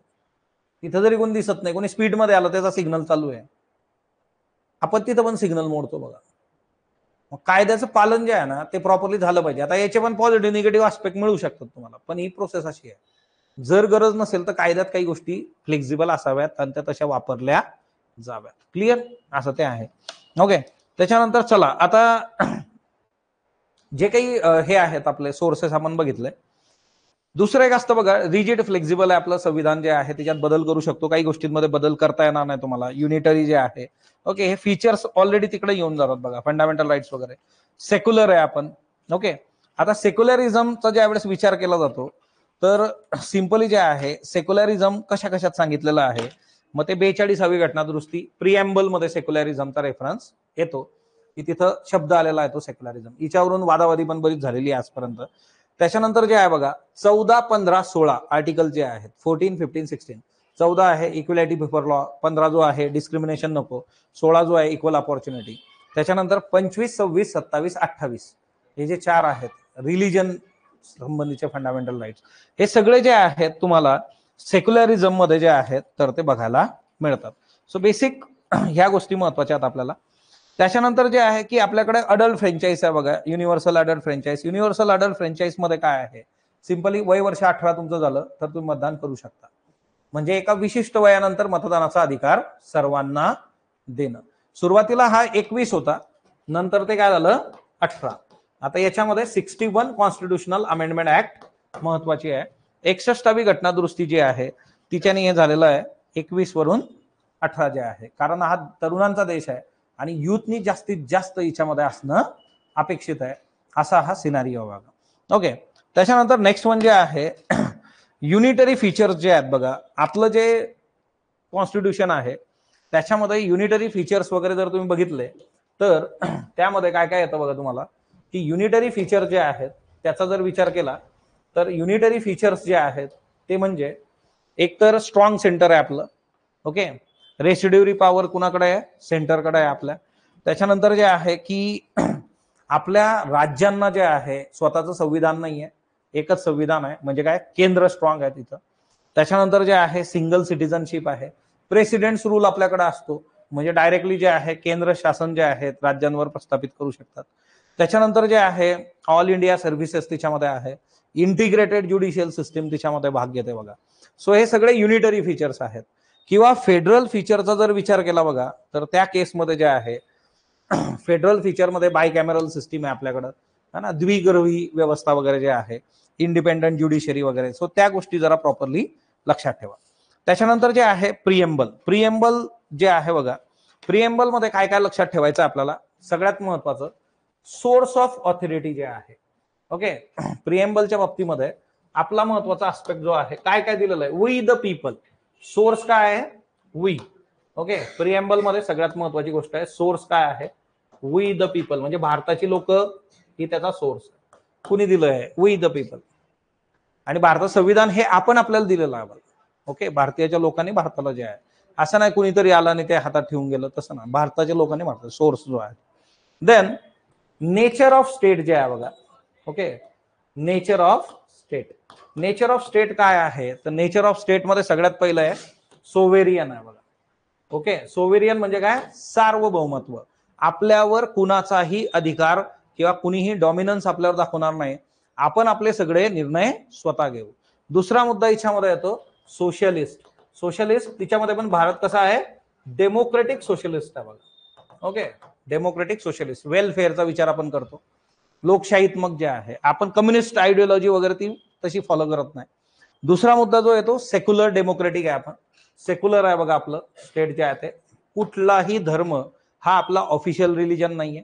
दुसरी गोष्ट जी आहे लोकशाही, डेमोक्रेटिक. ओके, त्याच्यानंतर पुढचा जो मुद्दा याच्यामध्ये येतो तो म्हणजे रिपब्लिक. तुम्हाला सांगितलं गणराज्य जे आहे हे काय आहे, हे नेचर ऑफ स्टेट आहे. भारत कसा आहे, भारत सार्वभौम आहे, भारत जे आहे सोशलिस्ट आहे, भारत धर्मनिरपेक्ष आहे, लोकशाही तिथं आहे, रिपब्लिक जे आहे बघा. Okay, next one. हिच्यामध्ये पुढचा जो मुद्दा येतो तो म्हणजे ऑब्जेक्टिव्ह. काय ऑब्जेक्टिव्ह आहे बरं, हे सगळं कशासाठी करायचं आपण. सो हे ऑब्जेक्टिव्ह मध्ये सगळ्यात पहिली गोष्ट येते काय, ते जस्टिस, न्याय. न्याय आत्ताच आपण बघितला कसा, सोशल, इकॉनॉमिकल अँड पॉलिटिकल. त्याच्यानंतर आपण बघितलं लिबर्टी, इक्वॅलिटी अँड फ्रॅटर्निटी. हे तिघी शब्द कुठून घेतले आपण, फ्रेंच. गुड. ओके, सो याच्यामध्ये ते पण आहे लिबर्टी, इक्वॅलिटी अँड फ्रॅटर्निटी. त्याच्यानंतर जे आहे युनिटी अँड इंटिग्रिटी जे आहे, हा शब्द पण नंतर जे आहे बदललेला बघा, युनिटी अँड इंटिग्रिटी. इंटिग्रिटीचं गणित मी मागेही सांगितलं होतं. अखंडता जी आहे, जिओपॉलिटिकल टर्म आहे बघा, जिओग्राफी जी आहे आपली, अखंडता जी आहे. आणि याच्यामध्ये डेट आहे अडॉप्शनची डेट, कधी आपण अडॉप्ट केलं, 26 नोव्हेंबर 1949. ओके, सो असा हा सिनारिओ आहे. हे चार आस्पेक्ट तुम्हाला माहित पाहिजे. त्याच्यानंतर नेक्स्ट म्हणजे आहे 42व्या घटनादुरुस्तीनी सेक्युलरिझम हा शब्द याच्यामध्ये आला होता. सो ती एक बाब याच्यामध्ये लक्षात ठेवायची. युनिटीचं युनिटी इंटिग्रिटी त्यांनी केलेलं आहे बघा. सो हा चेंज तिच्यामध्ये दिसतो. युनियन अँड इट्स टेरिटरी जे आहे बघा, आपले जे युनियन आहे आणि त्याच्या टेरिटरीज जे आहे. आता सिंपली जे आहे, ज्या वेळेस आपण भारताच्या बाबतीमध्ये या गोष्टी बघतो, सध्या एक गणित खूप गाजलं होतं बघा, भारत इंडिया. ओके, नाव बदलायचं आहे का बाबा केंद्र सरकारला. सो इथं आर्टिकल 1 फार महत्वाचा आहे. आर्टिकल 1 काय आहे, India that is Bharat. Okay, so president of Bharat, president, prime minister of Bharat असं लिहिलं गेलं होतं. सो तिच्यावर बरीच चर्चा रंगली होती. असं काही सध्या नाहीये काही, पण पहिलं कलम तिच्यात महत्वाचं होतं, India that is Bharat. Okay, त्याच्यानंतर जे आहे की आपल्याकडे आता सध्या किती राज्य आणि किती युनियन टेरिटरीज आहेत बरं. ओके, सो तो मुद्दा याच्यामध्ये लक्षात ठेवा. आता सिंपली आणि एक गोष्ट लक्षात ठेवा, एक फॅक्ट आहे, बी.एन. राव जे होते बघा, आपलं प्रिएम्बल ड्राफ्ट कुणी केलेलं आहे, बी.एन. राव, हे लक्षात ठेवा. सो रुटीन तो एक फॅक्ट आहे बघा, प्रिएम्बल ड्राफ्ट करणारे कोण आहेत, बी.एन. राव. ओके, त्याच्यानंतर नेक्स्ट म्हणजे आहे, आता पहिल्या याच्यामध्ये तर तुम्हाला सांगितलं की इंडिया दॅट इज भारत वगैरे. ओके, त्या सगळ्या गोष्टी ज्या आहेत, किंवा आर्टिकल 1 काय सांगतो आपल्याला की भारताची टेरिटरी कशी डिफाईन करायची. सगळ्यात पहिलं आहे टेरिटरी ऑफ द स्टेट जे आहे, टेरिटरीज जे आहेत, युनियन टेरिटरीज ज्या आहेत, आणि तिसरं याच्यामध्ये येतं अक्वायर्ड बाय इंडिया. ओके, 3 गोष्टी याच्यामध्ये येतात. दुसरं काय सांगतं बघा, आर्टिकल 2 सांगतं की भारत सरकार जे आहे किंवा पार्लमेंट जे आहे, त्या पार्लमेंटला 2 अधिकार आहे. काय अधिकार आहेत, एक, ते एखादं नवीन राज्य भारतामध्ये जे आहे ऍड करू शकतात बघा. आर्टिकल 2 जे आहे, नवीन राज्य जे आहे, न्यू स्टेट ते ऍडमिट करू शकता भारतामध्ये, नवीन स्टेट ऍड होऊ शकतं प्लस.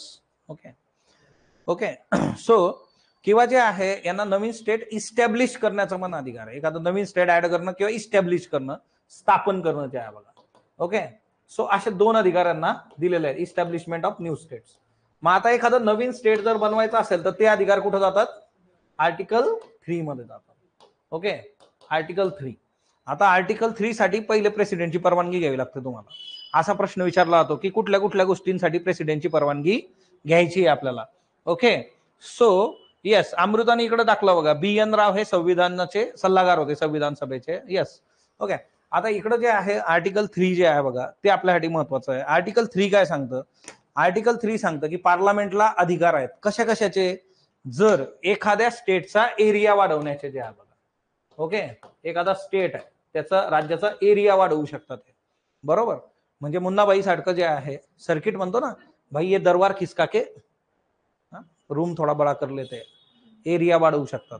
दुसरी गोष्ट, यांना जे आहे एरिया कमी करण्याचा पण अधिकार आहे. मध्ये एखादी भिंत टाकली यांनी, सो हे एरिया काय करू शकता? कमी पण करू शकतात एखाद्या स्टेटचा. त्याच्यानंतर they can alter the boundaries, boundaries मध्ये चेंज करू शकतात बघा. They can alter the boundaries, border जे आहे ती बदलू शकतात.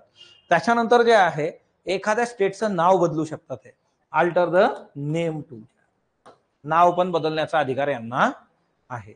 ओके अशा सगळ्या गोष्टी. बरं हे करण्यासाठी जे आहे तुम्हाला काय करावं लागतं? प्रेसिडेंटची पहिले परमिशन घेणं गरजेचं आहे बघा. याच्यामध्ये दुसरा मुद्दा आहे की तुम्हाला राज्यांना पण हे सांगणं अपेक्षित असतं की तुमच्या बाबतीत आम्ही असं असं करतोय, तुमचे काही सजेशन्स आहेत का? मग ते राज्यांनी म्हटलं हा हा आमचे सजेशन आहे, ते म्हणजे ठीक आहे बरोबर राहू देत तुमच्याकडे ना. म्हणजे ते बाइंडिंग नाहीये. शेवटी केंद्राला पाहिजे त्या पद्धतीने डील करणार आहे. राज्याचे जे सजेशन असतील ते ठीक आहे पाठवून द्या तुम्ही, हा ना. पाकिट उघडलं नाही उघडलं तो यांचा प्रश्न आहे. ओके सो तो तिच्यामध्ये मुद्दा येतो. देन दुसरी गोष्ट जी आहे की ह्या सर्व हिच्यामध्ये एकतर सिंपल मेजॉरिटीने हे होतं. आर्टिकल 2 आर्टिकल 3 म्हणजे एखादं स्टेट नवीन इस्टॅब्लिश करणं किंवा ते भारतात ऍड करून घेणं, किंवा इकडे जे आहे म्हणजे उद्या बलुचिस्तान आपण जर भारतात ऍड करून घेतला डायरेक्टली, आर्टिकल 2 सिंपल मेजॉरिटी, कारण भेटतंय त्याच्यासाठी स्पेशल मेजॉरिटी कशाला ना, बरोबर की नाही. सो सिंपल मेजॉरिटी आहे. सो ह्या दोघांसाठी काय ते सिंपल मेजॉरिटी. सिंपल मेजॉरिटी म्हणजे काय? 10 लोक आहे, 10 पैकी जे आहे की चला कुणाला पोहे खायचे, कुणाला उपीट खायचं, हात वर करा. ओके 6 लोक म्हणतील ते खाऊ आपण, संपला विषय. उपीट खायचं नसतं पण मला नाही आवडत. Okay so 2 and 3 simple majority आहे इथं. सो हा एक मुद्दा याच्यामध्ये लक्षात ठेवा की सिंपल मेजॉरिटी. आता आर्टिकल 4 एक महत्वाचं आहे. आर्टिकल 4 काय सांगतं की तुम्ही आर्टिकल 2 आणि आर्टिकल 3 याच्यामध्ये काही गोंधळ घाला, हे अमेंडमेंट असणार नाही. ओके म्हणजे 368 ची याला गरज नाही, हे आर्टिकल 4 सांगतो तुम्हाला. ओके सो आर्टिकल 4 काय सांगणार की 368 ची गरज नाही. आता व्हॉट इज 368? भारतीय संविधानामध्ये बदल करण्यासाठी, घटना दुरुस्तीसाठी तिथं प्रोव्हिजन आहे, ते आहे आर्टिकल 368. सो हा तिच्यामध्ये महत्वाचा मुद्दा आहे बघा. ओके त्याच्यानंतर नेक्स्ट म्हणजे आहे की सुप्रीम कोर्ट जे आहे याच्यामध्ये पॉवर ऑफ पार्लमेंट जे आहे, तर ते एखादं जे आहे डिमिनिश करणं एरिया वगैरे त्याच्या संबंधी पण. आता हे भारतातल्या भारतात ठीक आहे, पण जर भारताच्या बाहेरचा एरिया त्याच्याशी रिलेटेड तुम्हाला भारतातला काही भाग जर फॉरेन टेरिटरीला द्यायचा असला मग तिथं अमेंडमेंटची गरज आहे.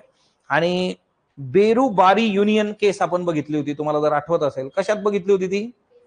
है ना प्रिएम्बल. ओके भारताचा भाग आहे नाही आहे वगैरे. ती बेरुबारी युनियन, हे बेरुबारी काय आहे बरं? पाकिस्तान जे आहे ना त्यावेळेस जे आहे वेस्ट बेंगॉलचा तो रिजन है ना, तर तो द्यायचा नाही द्यायचा तिच्यावरून तो इश्यू होता. म्हणून एक गोष्ट लक्षात ठेवा, जर फॉरेन टेरिटरीला जमीन द्यायची असेल तर मग तिथं अमेंडमेंट करणं गरजेचं आहे. पण भारतातल्या भारतात काही गोंधळ घातला तर त्याच्यासाठी 368 ची गरज नाही. क्लिअर.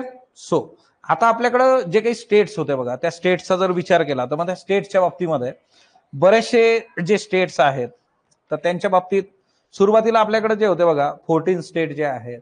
मग स्टेटचा विचार करत असताना जे आहे आपल्याला नवीन स्टेट क्रिएट करणं वगैरे त्याच्यासाठी काही कमिशन्स आपल्याकडे आले होते बघा. त्यातल्या त्यात दक्षिण भारतातले जे काही स्टेट होते त्यांचं म्हणणं होतं त्यांचं म्हणणं होतं की आपण स्टेट जे आहे ते भाषेच्या स्तरावर बनवले पाहिजे, तमिळ स्पीकिंग, तेलुगू स्पीकिंग असं ते असलं पाहिजे. पण ज्या काही आपल्याकडं कमिशन्स आलेत, समित्या आल्यात, त्यांनी असा कुठला मुद्दा ठेवला नाही. त्यांनी सांगितलं होतं की ऍडमिनिस्ट्रेटिव्ह पर्पजनीच हे झालं पाहिजे. याच्यामध्ये पहिलं आहे बघा 1948 धर कमिशन जे आहे बघा. ओके, आता हे तुम्हाला कॉन्सिक्वेन्सेस म्हणजे क्रोनॉलॉजिकली पण विचारतात, म्हणून हे माहित पाहिजे. 1948 मध्ये काय आलं होतं, धर कमिशन जे आहे. ओके, धर जे आहेत त्यांनी जे आहे त्यांचा रिपोर्ट दिला, त्याच्यामध्ये त्यांनी क्लिअर करून दिलं होतं की नाही, लिंग्विस्टिक नुसार या गोष्टी होणार नाही. हा, ऍडमिनिस्ट्रेटिव्ह पर्पजने तुम्ही करू शकता. याच्यानंतर जे आलं होतं बघा ते आहे JVP. ओके, 1948 मध्ये जे आहे JVP. ओके, आता हे डिसेंबर 1948 ते जून 1948 होतं. ओके, लगेच जे आहे JVP, J for Jawaharlal Nehru, V for Vallabhbhai Patel आणि P for पट्टभी Sitaramayya. Okay, पट्टभी Sitaramayya. आता तिकडे नाव आलं होतं बघा संविधान समित्यांमध्ये जे आहे JVP. ओके, सो ही कमिटी आली, ह्या कमिटीने पण रिपोर्ट दिला. यांनी पण सांगितलं की नाही, भाषेच्या स्तरावर गोष्टी नाही डील होणार. सो तो पण एक मुद्दा त्यांनी जे आहे डील करून दिला. मग याच्यानंतर जे आहे बराच इश्यू झाला. ऑक्टोबर 1953 मध्ये जे आहे आंध्र प्रदेश आपण जन्माला घातलं. पहिलं लिंग्विस्टिक स्टेट होतं आंध्र प्रदेश जे आहे, पण त्याच्यासाठी पोट्टी श्रीरामुलू नावाचे एक व्यक्ती होते, त्यांनी हंगर स्ट्राईक केली होती. आता हंगर स्ट्राईक जे आहे ना, it is a 2 way sword, दुधारी तलवार असते हंगर स्ट्राईक. त्यांनी हंगर स्ट्राईक केली, त्यांनी म्हटलं की नाही, आम्हाला आमचं तेलुगू स्पीकिंग स्टेट पाहिजे बाबा. आणि मग ते पहिलं जे होतं ते दिलं गेलं आंध्र प्रदेश. तिच्यामध्ये पोट्टी श्रीरामुलू यांची डेथ झाली होती. आणि असं करत असताना जे आहे, जर कुणाची डेथ झाली तर तुम्ही इमॅजिन करा की काय होत असेल. लोक रस्त्यावर उतरली तर म्हणजे आउट ऑफ कंट्रोल झालं ते सगळं. आणि मग तिच्यामधून जे आहे नियर अबाउट जे आहे ते 56 दिवस हंगर स्ट्राईकवर होते, 56 डे. तेलंगणाची निर्मिती करताना पण हंगर स्ट्राईक आहे तिथं. ओके, जे माजी CM होते त्यांचे. ओके, त्यांनी पण तो फंडा वापरला होता बघा. सो याच्यानंतर आलं फजल अली कमिशन जे आहे बघा. Okay, Fazal Ali commission. Fazal Ali commission बद्दल प्रश्न रुटीन विचारले जातात. याच्यामध्ये 3 मेंबर होते, जसे वरती आहेत ते 3 जे मेंबर्स आहेत त्यांची नावं विचारली जातात. Okay, so Fazal Ali. मग आता ह्या सगळा गोंधळ झाला होता, तर आता इथून पुढे सॉर्ट आउट गोष्टी कशा करायच्या त्याच्यासाठी फजल अली कमिशन आहे. याच्यामध्ये जे आहे KM पणीकर आणि हृदयनाथ कुंजरू असे यांचे जे आहेत 2 सदस्य होते. KM पणीकर जे आहे आणि दुसरा आहे HN कुंजरू, म्हणजेच हृदयनाथ कुंजरू जे आहे. ओके, असे 2 सदस्य याच्यामध्ये होते. हे तुम्हाला विचारलं जातं. यांनी सांगितलं होतं की ठीक आहे, तुम्हाला लिंग्विस्टिक आणि कल्चरल होमोजेनिसिटी तिथे तुम्ही मेंटेन करा, परंतु ऍडमिनिस्ट्रेशन हा तुमचा मेन मुद्दा असला पाहिजे. सो हे एक लक्षात ठेवा. 53 मध्ये जे आहे हे घडलेलं आहे बघा. ओके, सो एकंदर जे आहे इथं 56 नंबरचं जे 7वं घटनादुरुस्ती आहे, ती 7वी घटनादुरुस्ती तुम्हाला बऱ्याच ठिकाणी महत्वाची आहेत बघा. आता हे सगळं झालं, मग 1956 मध्ये जे आहे ना 7th कॉन्स्टिट्युशनल अमेंडमेंट ऍक्ट आहे, याचा पण सगळा प्रभाव इकडे पडतो. 7th constitutional amendment act. या 7th कॉन्स्टिट्युशनल अमेंडमेंट ऍक्टने जे आहे एक तर गोष्ट केली होती बघा की या फजल अली कमिशनचे जे काही शिफारसी आहेत त्याच्यातून गोष्टी झाल्यात, त्याच्यातून मग स्टेट रिऑर्गनायझेशन ऍक्ट आणि 7वी घटनादुरुस्ती. 7वी घटनादुरुस्ती तुम्हाला कुठं कुठं येते, एक गव्हर्नर एकापेक्षा 2 राज्यांसाठी काम करू शकतो, बरोबर, त्याच्या 7व्या घटनादुरुस्तीनुसार. किंवा कोर्टच्या बाबतीत पण तसंच आहे. सो 7वी घटनादुरुस्ती देते की तुम्ही एकापेक्षा जास्त ठिकाणी जे आहे ऍडमिनिस्ट्रेटिव्ह गोष्टी करणं जे आहे. सो तो एक महत्वाचा याच्यामध्ये मुद्दा येतो बघा. ओके, त्याच्यानंतर शहा कमिशन तुम्हाला माहित पाहिजे. एप्रिल 1966 जे आहे बघा, शहा कमिशन जे आहे. ओके, एप्रिल 1966 जे आहे शहा कमिशन. हे शहा कमिशन जे आहे तर पंजाब रिऑर्गनायझेशन ऍक्ट आहे बघा, हरियाणा तिच्यामधून निर्माण झाला. आणि हरियाणामध्ये हिंदी स्पीकिंग जो आहे तर तो एरिया मोठ्या प्रमाणावर गेलेला आहे. सो 1966 पंजाब हरियाणा जे आहे बघा, सो तो एक रेफरन्स याच्यामध्ये लक्षात ठेवा. आता शहा म्हटलं की आम्हाला कॉलेजमधल्या मॅडम आठवतात एक. ओके, सो मला बऱ्याचदा त्यांनी जे आहे बाहेरचा रस्ता दाखवला होता वर्गात, कारण त्यांना जे अपेक्षित राहायचं ते माझ्याकडून व्हायचं नाही आणि तिच्यामुळे ते मला बाहेर पाठवत राहायचे बघा. ओके, अशा एक मॅडम होत्या, शहा मॅडम. याच्यानंतर जे आहे बघा सिटिझनशिप जी आहे. ओके, सिटिझनशिपचा जर विचार केला तर तुम्हाला काय प्रश्न विचारले जातात. एक, सिटिझनशिप कशामुळे मिळते, तर सिटिझनशिप ऍक्ट 1955 मुळे तुम्हाला सिटिझनशिप मिळते. ओके, संविधानामुळे सिटिझनशिप मिळते असं नाही आहे. डायरेक्टली तुम्हाला हा एमसीक्यू विचारला होतो. सिटिझनशिप ऍक्ट 1955, नागरिकत्व कायदा 1955 जे आहे त्याच्यानुसार मिळतं. आता एकतर याच्यामध्ये जे आहे बेसिक आहे ना, जगाचा विचार करता नागरिकत्वासंबंधित दोन प्रिन्सिपल्स आहेत. एक असतं बघा की बाय प्लेस ऑफ बर्थ, तुमचा जन्म जिथं झाला तुम्ही तिथले नागरिक, असं एक बेसिक गणित असतं. आणि दुसरं एक असतं ना ब्लड टाईज जे आहे, म्हणजे तुमच्या रक्ताचा जो काही संबंध, म्हणजे तुमचे वंशज, तुमचे आई वडील कुठले आहेत, आजी आजोबा कुठले आहेत, ओरिजिन मूळ कुठलं आहे ना. बरेचसे लोक असतात बघा की ते आज राजस्थानमध्ये, मग ते सांगतात की नाही मग आमचे पूर्वज इथले आहेत, किंवा आम्ही राजस्थानचे मूळचे, आम्ही आज महाराष्ट्रात राहतो, आमच्या 4 पिढ्या इथल्याच आहे, पण आमचं मूळ कुठलं आहे, राजस्थान. बाबा मूळ जे असतं म्हणजे ब्लड टाईज तुमच्या काय आहेत. असे जागतिक स्तरावर दोन फंडे वापरले जातात for the sake of citizenship. आता तुम्हाला प्रश्न असे विचारले जातात की सिटिझनशिप जी आहे भारतामध्ये जे आहे कशी असते, तर भारतात सिंगल सिटिझनशिप आहे, एकल नागरिकत्व आपल्याकडे. नागरिकत्वाच्या बाबतीमध्ये आपल्या इथं गणित क्लिअर आहे. ते कसं दिलं जातं, 5 गोष्टींनी दिलं जातं. ते कसं काढून घेतलं जातं, 3 गोष्टींनी. हे तुम्हाला विचारलं जातं. भारतात जसं सिंगल आहे तसं युएस मध्ये काय आहे, डबल आहे. युएस मध्ये डबल काय आहे, तर युएस मधलं गणित, तिथं राज्य आणि केंद्र याचं गणित वेगळं, तिथं न्याय व्यवस्था पण तशीच चालते. आपल्याकडे इंटिग्रेटेड ज्युडिशरी आहे, तिथं तसं नाहीये. त्यांच्या राज्यांसाठीची न्याय व्यवस्था वेगळी आहे, केंद्राचं गणित वेगळं आहे. सो युएस मध्ये डबल सिटिझनशिप आहे, भारताकडं सिंगल सिटिझनशिप आहे. ओके, आता याच्यामध्ये पण कलम जी आहेत बघा, 5वं कलम काय आहे, जे भारतामध्ये डोमिसाईल लोक आहे त्यांच्यासाठी कलम 5 आहे संविधानातलं. कलम 6 कोणासाठी आहे, की जी लोक पाकिस्तान मधून भारतात आली त्यांच्यासाठी कलम 6 आहे. कलम 7 जे आहे की अशी लोक की जी भारतातून पाकिस्तानला गेली होती आणि त्याच्यानंतर परत भारतात आली, त्यांना कळलं की मोक्ष इकडंच आहे. ओके, अशांसाठी 7वं कलम आहे. आणि दुसरं जे असतं कलम 8, याच्यामध्ये की भारताच्या ओरिजिनची लोक जी जगात कुठेतरी राहत असतील त्यांच्यासाठी कलम 8 आहे. आता बऱ्याचदा ही कलम शक्यतोवर बघितली जात नाही, पण तुम्ही कलम बघितली पाहिजे, 5, 6, 7, 8 जी आहे ती. ओके, आता एकतर जे आहे ना की आपल्याकडे फंडामेंटल राईट्स आहेत. भारतीय नागरिक आणि भारतात बाहेरून आलेली लोक की जी भारताचे नागरिक नाही आहेत समजा, ओके, यांच्यासाठी जे आहे अधिकारांमध्ये काही बदल असतो का, तर यस, हे महत्वाचं आहे की भारताच्या नागरिकांना कुठले फंडामेंटल राईट्स आपल्या इथं असतात. सो भारतीय नागरिक जे आहे त्यांच्यासाठी फंडामेंटल राईट जे आहेत ते कुठले आहेत आपल्या इथं, तर आपल्या इथं फंडामेंटल राईट्स त्यांना असतात ते म्हणजे काय, 15, 16, हा सांगा, 16, 19, 29, 30 पाठ करून टाकायचे. भारतीय नागरिकांना असणारे, एक्सक्लुझिव्हली भारतीय नागरिकांनाच आहेत 15, 16, 19, 29 आणि 30. हे जे कलम आहेत हे फक्त भारतीय नागरिकांसाठी आहे, पाठ पाहिजे. ओके, आता याच्यामध्ये काय असतं, 15 जे आहे तर डिस्क्रिमिनेशन करायचं नाही. कशाच्या बेसिसवर, धर्म, रिलिजन, रेस, वंश जो आहे. तिसरं जे आहे जात, कास्ट. चौथं जे आहे सेक्स, लिंग. 5वं जे आहे प्लेस ऑफ बर्थ.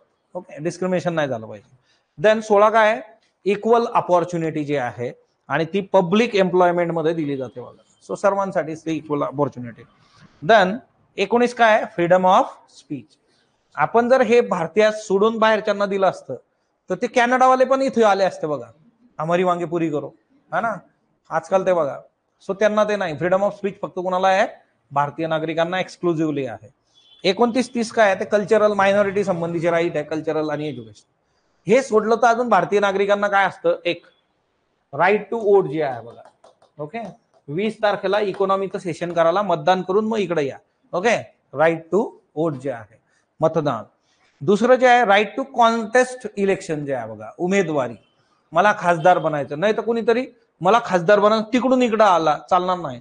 सो तुम्हाला जे आहे कॉन्टेस्ट इलेक्शन जे आहे तर त्याच्याकरता पण फक्त भारतीय नागरिक लागतो बघा. त्याच्यानंतर बरेचसे असे पद आहेत की ज्याच्यासाठी फक्त भारतीय नागरिक लागतो, जसं प्रेसिडेंट, तिथं असतं ना citizen of India, vice president, जज of supreme court, attorney general, number आहे, तिथं फक्त भारतीय नागरिकच तिथं असणार आहे. आता याच्यामध्ये पण एक लक्षात ठेवायचं, प्रेसिडेंटचा ज्यावेळेस विचार येतो तर युएस आणि इंडिया. युएस मध्ये कसं आहे की भारतात 2 पद्धतीने जे आहे बघा, आता नागरिकत्वाच्या बाबतीत नॅचरलायझेशन नावाची गोष्ट आपण एक बघू, बाय बर्थ आणि बाय नॅचरलायझेशन. सो इंडियामध्ये जे आहे, एखाद्याला जर प्रेसिडेंट व्हायचं असेल तर त्याच्यासाठी दोन पद्धतीचे नागरिकत्व चालतात. एक बाय बर्थ चालतं आणि दुसरं जे असतं बाय नॅचरलायझेशन, नैसर्गिकरित्या जे आहे. ओके, त्याचे क्रायटेरिया तर ते चालतं. पण युएस मध्ये बाय बर्थच प्रेसिडेंट लागतो त्यांचं. जर तुम्ही जन्माने अमेरिकन आहात तरच तुम्ही प्रेसिडेंट होऊ शकता. ओके, सो युएसच्या बाबतीमध्ये बाय बर्थ हा एकच क्रायटेरिया आहे. ओके, एमसीक्यू साठी लक्षात ठेवा. मग काय, त्यांचं बारसं तिकडेच झालं होतं, विषयच नाही. मला बोलवलं होतं त्यांनी, पण आपलं सेशन असल्यामुळे.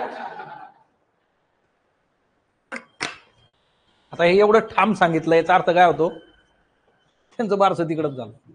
बारसाचा काही संबंध नाही तिथं, जन्म तिथं झाला आहे. आजकाल डेस्टिनेशन वेडिंग, डेस्टिनेशन बारसं झालंय. जन्म झाला नैनितालमध्ये आणि चंद्रावर जाऊन बारसं केलं, काही सांगता येत नाही. हा ना, पेड्या चिवड्याचे पाकिट मग तिथून फेकले, लोकांनी झेलले. सिंपल आहे एकदम, बाय बर्थ तिथंच. ओके, प्रेसिडेंट जे आहे. आता तुम्हाला जर नागरिकत्व हवं असेल भारताचं तर त्याच्यासाठी काय काय आहे, 5 क्रायटेरिया आहेत बघा. ओके, सगळ्यात पहिले बाय बर्थ, भारतात जन्माला आला, भारताचे नागरिक जे आहे. Okay, by birth. ओके, जन्माने तुम्ही भारतीय आहात. दुसरं जे आहे बाय डिसेंट, वंश, तुमचे आजोबा, आई, वडील भारतीय, तिथून तुम्ही घेऊ शकता. तिसरं जे आहे रजिस्ट्रेशन, तुम्ही रजिस्ट्रेशन केलं आणि नोंदणीद्वारे भारतीय झाला. आता याच्यामध्ये क्रायटेरिया आहेत बघा. बाय रजिस्ट्रेशन मध्ये जर विचार केला तर तुम्ही जवळपास 7 वर्षापासून भारतात राहताय, असं तो कन्सर्न त्याच्यामध्ये असतो. ओके, त्याच्यानंतर दुसरं जे असतं की भारतीय व्यक्तीशी लग्न केलेलं आहे, मग महिलाने केलंय किंवा पुरुषाने केलेलं आहे, मग काही कालावधीनंतर त्यांनी रजिस्ट्रेशन करून भारतात नागरिकत्व मागितलं, तो दिलं आपण. चौथं असतं नॅचरलायझेशन. ओके, जे प्रेसिडेंट पदासाठी ओके आपल्याला की भारतीय नैसर्गिकरित्या, मराठीमध्ये जे आहे ते ओके भारताचं नागरिकत्व जे आहे. मग आता हिच्यामध्ये जे आहे की एकतर काय केलं जातं, हिच्यात वेगवेगळ्या कॅटेगरीज आहे. बरं, हिच्यात अशी कॅटेगरी एक असा आहे, याच्यात एक असा मुद्दा आहे, तुम्ही अशा देशाचे नागरिक नसावे जिथं भारतीयांना नागरिक होण्याची मुभा नाहीये. ओके, त्यांना हे मिळत नाही. म्हणजे समजा फॉर एक्झाम्पल की एक असा देश आहे जिथं भारतीय लोक त्यांचं नागरिकत्व घेऊ शकत नाही, तर त्या देशाच्या नागरिकाला बाय नॅचरलायझेशन भारतीय नागरिक होता येणार नाही. म्हणजे कसं आहे, आम्ही दूध दिली, तुम्ही साखर द्या, तुम्ही म्हणणार की तुम्ही दूध पण द्या, साखर पण द्या, आम्ही चहा पण प्यायला बोलवणार नाही, तर मग चालणार नाही. तुम्ही आम्हाला देत नाही नागरिकत्व, आम्ही तुम्हाला कशाला देऊ. सिंपल आहे. म्हणून बरीचशी लोक असतात ना, तुम्हाला त्या दिवशी दिले नव्हते 10 रुपये, मी कशाला आज देऊ. तर ते संविधानात सांगितलंय. ओके, नॅचरलायझेशन सिटिझनशिपच्या बाबतीतला मुद्दा येतो, give and take. So next म्हणजे आहे इनकॉर्पोरेशन ऑफ टेरिटरी. म्हणजे उद्या जर आपला मूळ झाला ना, आपण बलुचिस्तान भारतात घेतला, आपण पाकिस्तानात जोडून घेतला, तर ते काय झालं, भारत. इनकॉर्पोरेशन ऑफ टेरिटरी जे आहे बघा, incorporation of territory. Okay, so by birth, by descent, registration, naturalisation, improvisation, incorporation of territory, ह्या 5 गोष्टींनी जे आहे भारतीय आपण होऊ शकतो. बरं, आपलं नागरिकत्व काढलं जाऊ शकतंय का त्याचं भारतीय नागरिकत्व, तर त्याला 3 क्रायटेरिया. ओके, भारताचं नागरिकत्व एखाद्याचं जाण्यामागे 3 क्रायटेरिया तिथं आहेत. हे 3 क्रायटेरिया, सगळ्यात पहिलं काय आहे, तर सगळ्यात पहिलं आहे बघा रिनोन्सिएशन जे आहे. ओके, रिनोन्सिएशन. ओके, रिनोन्सिएशन काय असतं ना, की स्वतःहून ऐच्छिकरित्या भारताचं नागरिकत्व सोडलं, ऐच्छिकरित्या भारतीय नागरिकत्वाचा त्याग करणं जे आहे बघा. ओके, सब गुस्सा करते मैं घर छोड़ के जा रहा हूं, है ना. जिलेबी बनवली का अजून बालूशाही बनवली, मला नाही यायचं परत. आता याच्यात काय होतं, एखाद्या व्यक्तीने असं रिनाऊन्स केलं की मला भारताचं नागरिकत्व नको, मी सोडतोय, त्याला जर मुलं असतील आणि ती मायनर असतील, बिलो 18, त्यांचं पण नागरिकत्व चाललं जातं. पण उद्या 18 वर्षाचे झाल्यानंतर त्यांना कळलं की आपल्या आईबापांनी माती खाल्ली होती, ते परत भारतात येऊ शकतात बघा. मूळचे आपण भारतीय आहोत, ते मागू शकतं भारतात नागरिकत्व. ओके, दुसरी गोष्ट टर्मिनेशन जे आहे बघा. आता आपल्याकडे एकदम सिंपल आहे, एखाद्याने दुसऱ्या देशाचं नागरिकत्व घेतलं, त्याचं भारताचं नागरिकत्व तिथं टर्मिनेट होऊन जाईल बघा. एखाद्याने ऐच्छिक सोडलंय की मला हे नागरिकत्व नको, एखाद्याने डायरेक्टली कॅनडाचं घेतलं, त्याचं भारतात नागरिकत्व कॅन्सल झालं तिथं. तिसरं असतं डिप्रिव्हेशन जे आहे, थर्ड वन. डिप्रिव्हेशन मध्ये काय असतं, भारताच्या युनिटी, इंटिग्रिटीला तुम्ही जर हानी पोहोचवत असाल, तुम्ही चुकीच्या मार्गाने भारताचं नागरिकत्व घेतलं असेल, तुम्ही डिसलॉयल असाल भारताप्रती, तर तुमचं नागरिकत्व काढून घेतलं जाऊ शकतं. ओके, हे लक्षात ठेवा. आता एकतर कसं असतं, आणि बऱ्याचदा जे आहे काही लोक काय करतात की इथं काहीतरी गडबड करता. ओके, आणि सगळ्या प्रोसेसमध्ये एक गोष्ट अशी असते की बनावट कागदपत्रांद्वारे घेतलं, किंवा तुम्हाला वॉर जर सुरू असेल, युद्धजन्य परिस्थिती आहे, आणि त्या युद्धजन्य परिस्थितीमध्ये तुम्ही भारताचं नागरिकत्व सोडून दुसरीकडे जात असाल, तर ते तुम्हाला त्यावेळेस सोडता येत नाही. म्हणजे असं पण असू शकतं की एखाद्या नागरिकाने जे आहे भारताचं नागरिकत्व घेतलं, किंवा तो भारताचा नागरिक होता, तो भारताप्रती डिसलॉयल होता, आपली सेन्सिटिव्ह इन्फॉर्मेशन एखाद्या XYZ देशाला त्याने दिली, आणि त्याच्यानंतर तो जो देश आहे त्या देशाकडून त्याला जे आहे सिटिझनशिप मिळाली, मग तुम्ही त्याच्यावर उद्या कारवाई करू शकत नाही. सिटिझनशिपचं गंमत अशी आहे, भारतीय नागरिक असाल तर ठीक. आता बघा, ते सहारामध्ये पैसे ज्या लोकांनी टाकले होते, बऱ्याच लोकांचे पैसे अडकलेले आहेत तिथं. सहाराचे जे सर्वा होते, सुब्रतो राय, त्यांची डेथ झालेली आहे. पण त्यांनी त्याच्या आधीच काय केलं होतं की हा घोटाळा सगळा सेबी वगैरे तो बराच इश्यू होता. त्यांची पत्नी आणि त्यांचा मुलगा यांचं नागरिकत्व दुसऱ्या देशाचं आहे बघा.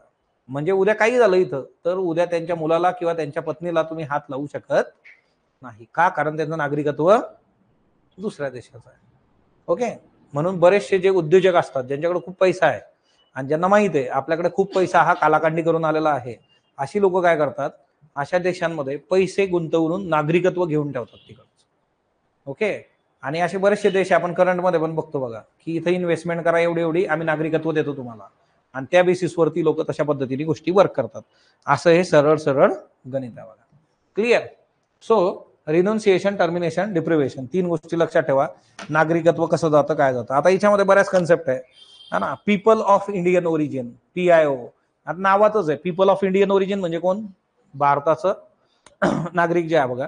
पण ते जे आहे की ते फॉरेन सिटीजन असतात बघा. पण याच्यामध्ये पाकिस्तान, अफगाणिस्तान, बांगलादेश, चायना, इराण, भूटान, श्रीलंका, नेपाळ यांना तिच्यात डील नाही करत आपण. Okay, Pakistan, Bangladesh, China, Iran, Sri Lanka, Bhutan, Nepal, people of Indian origin त्या देशामध्ये असले त्यांना तो हे मिळत नाही बघा.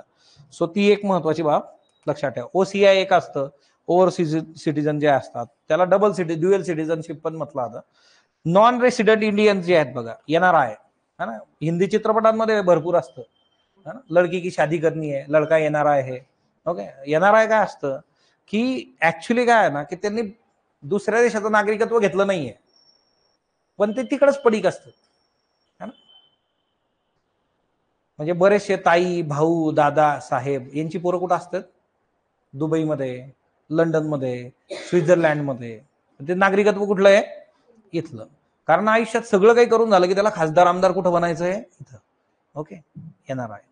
Okay, next one, fundamental right जे आहेत बघा.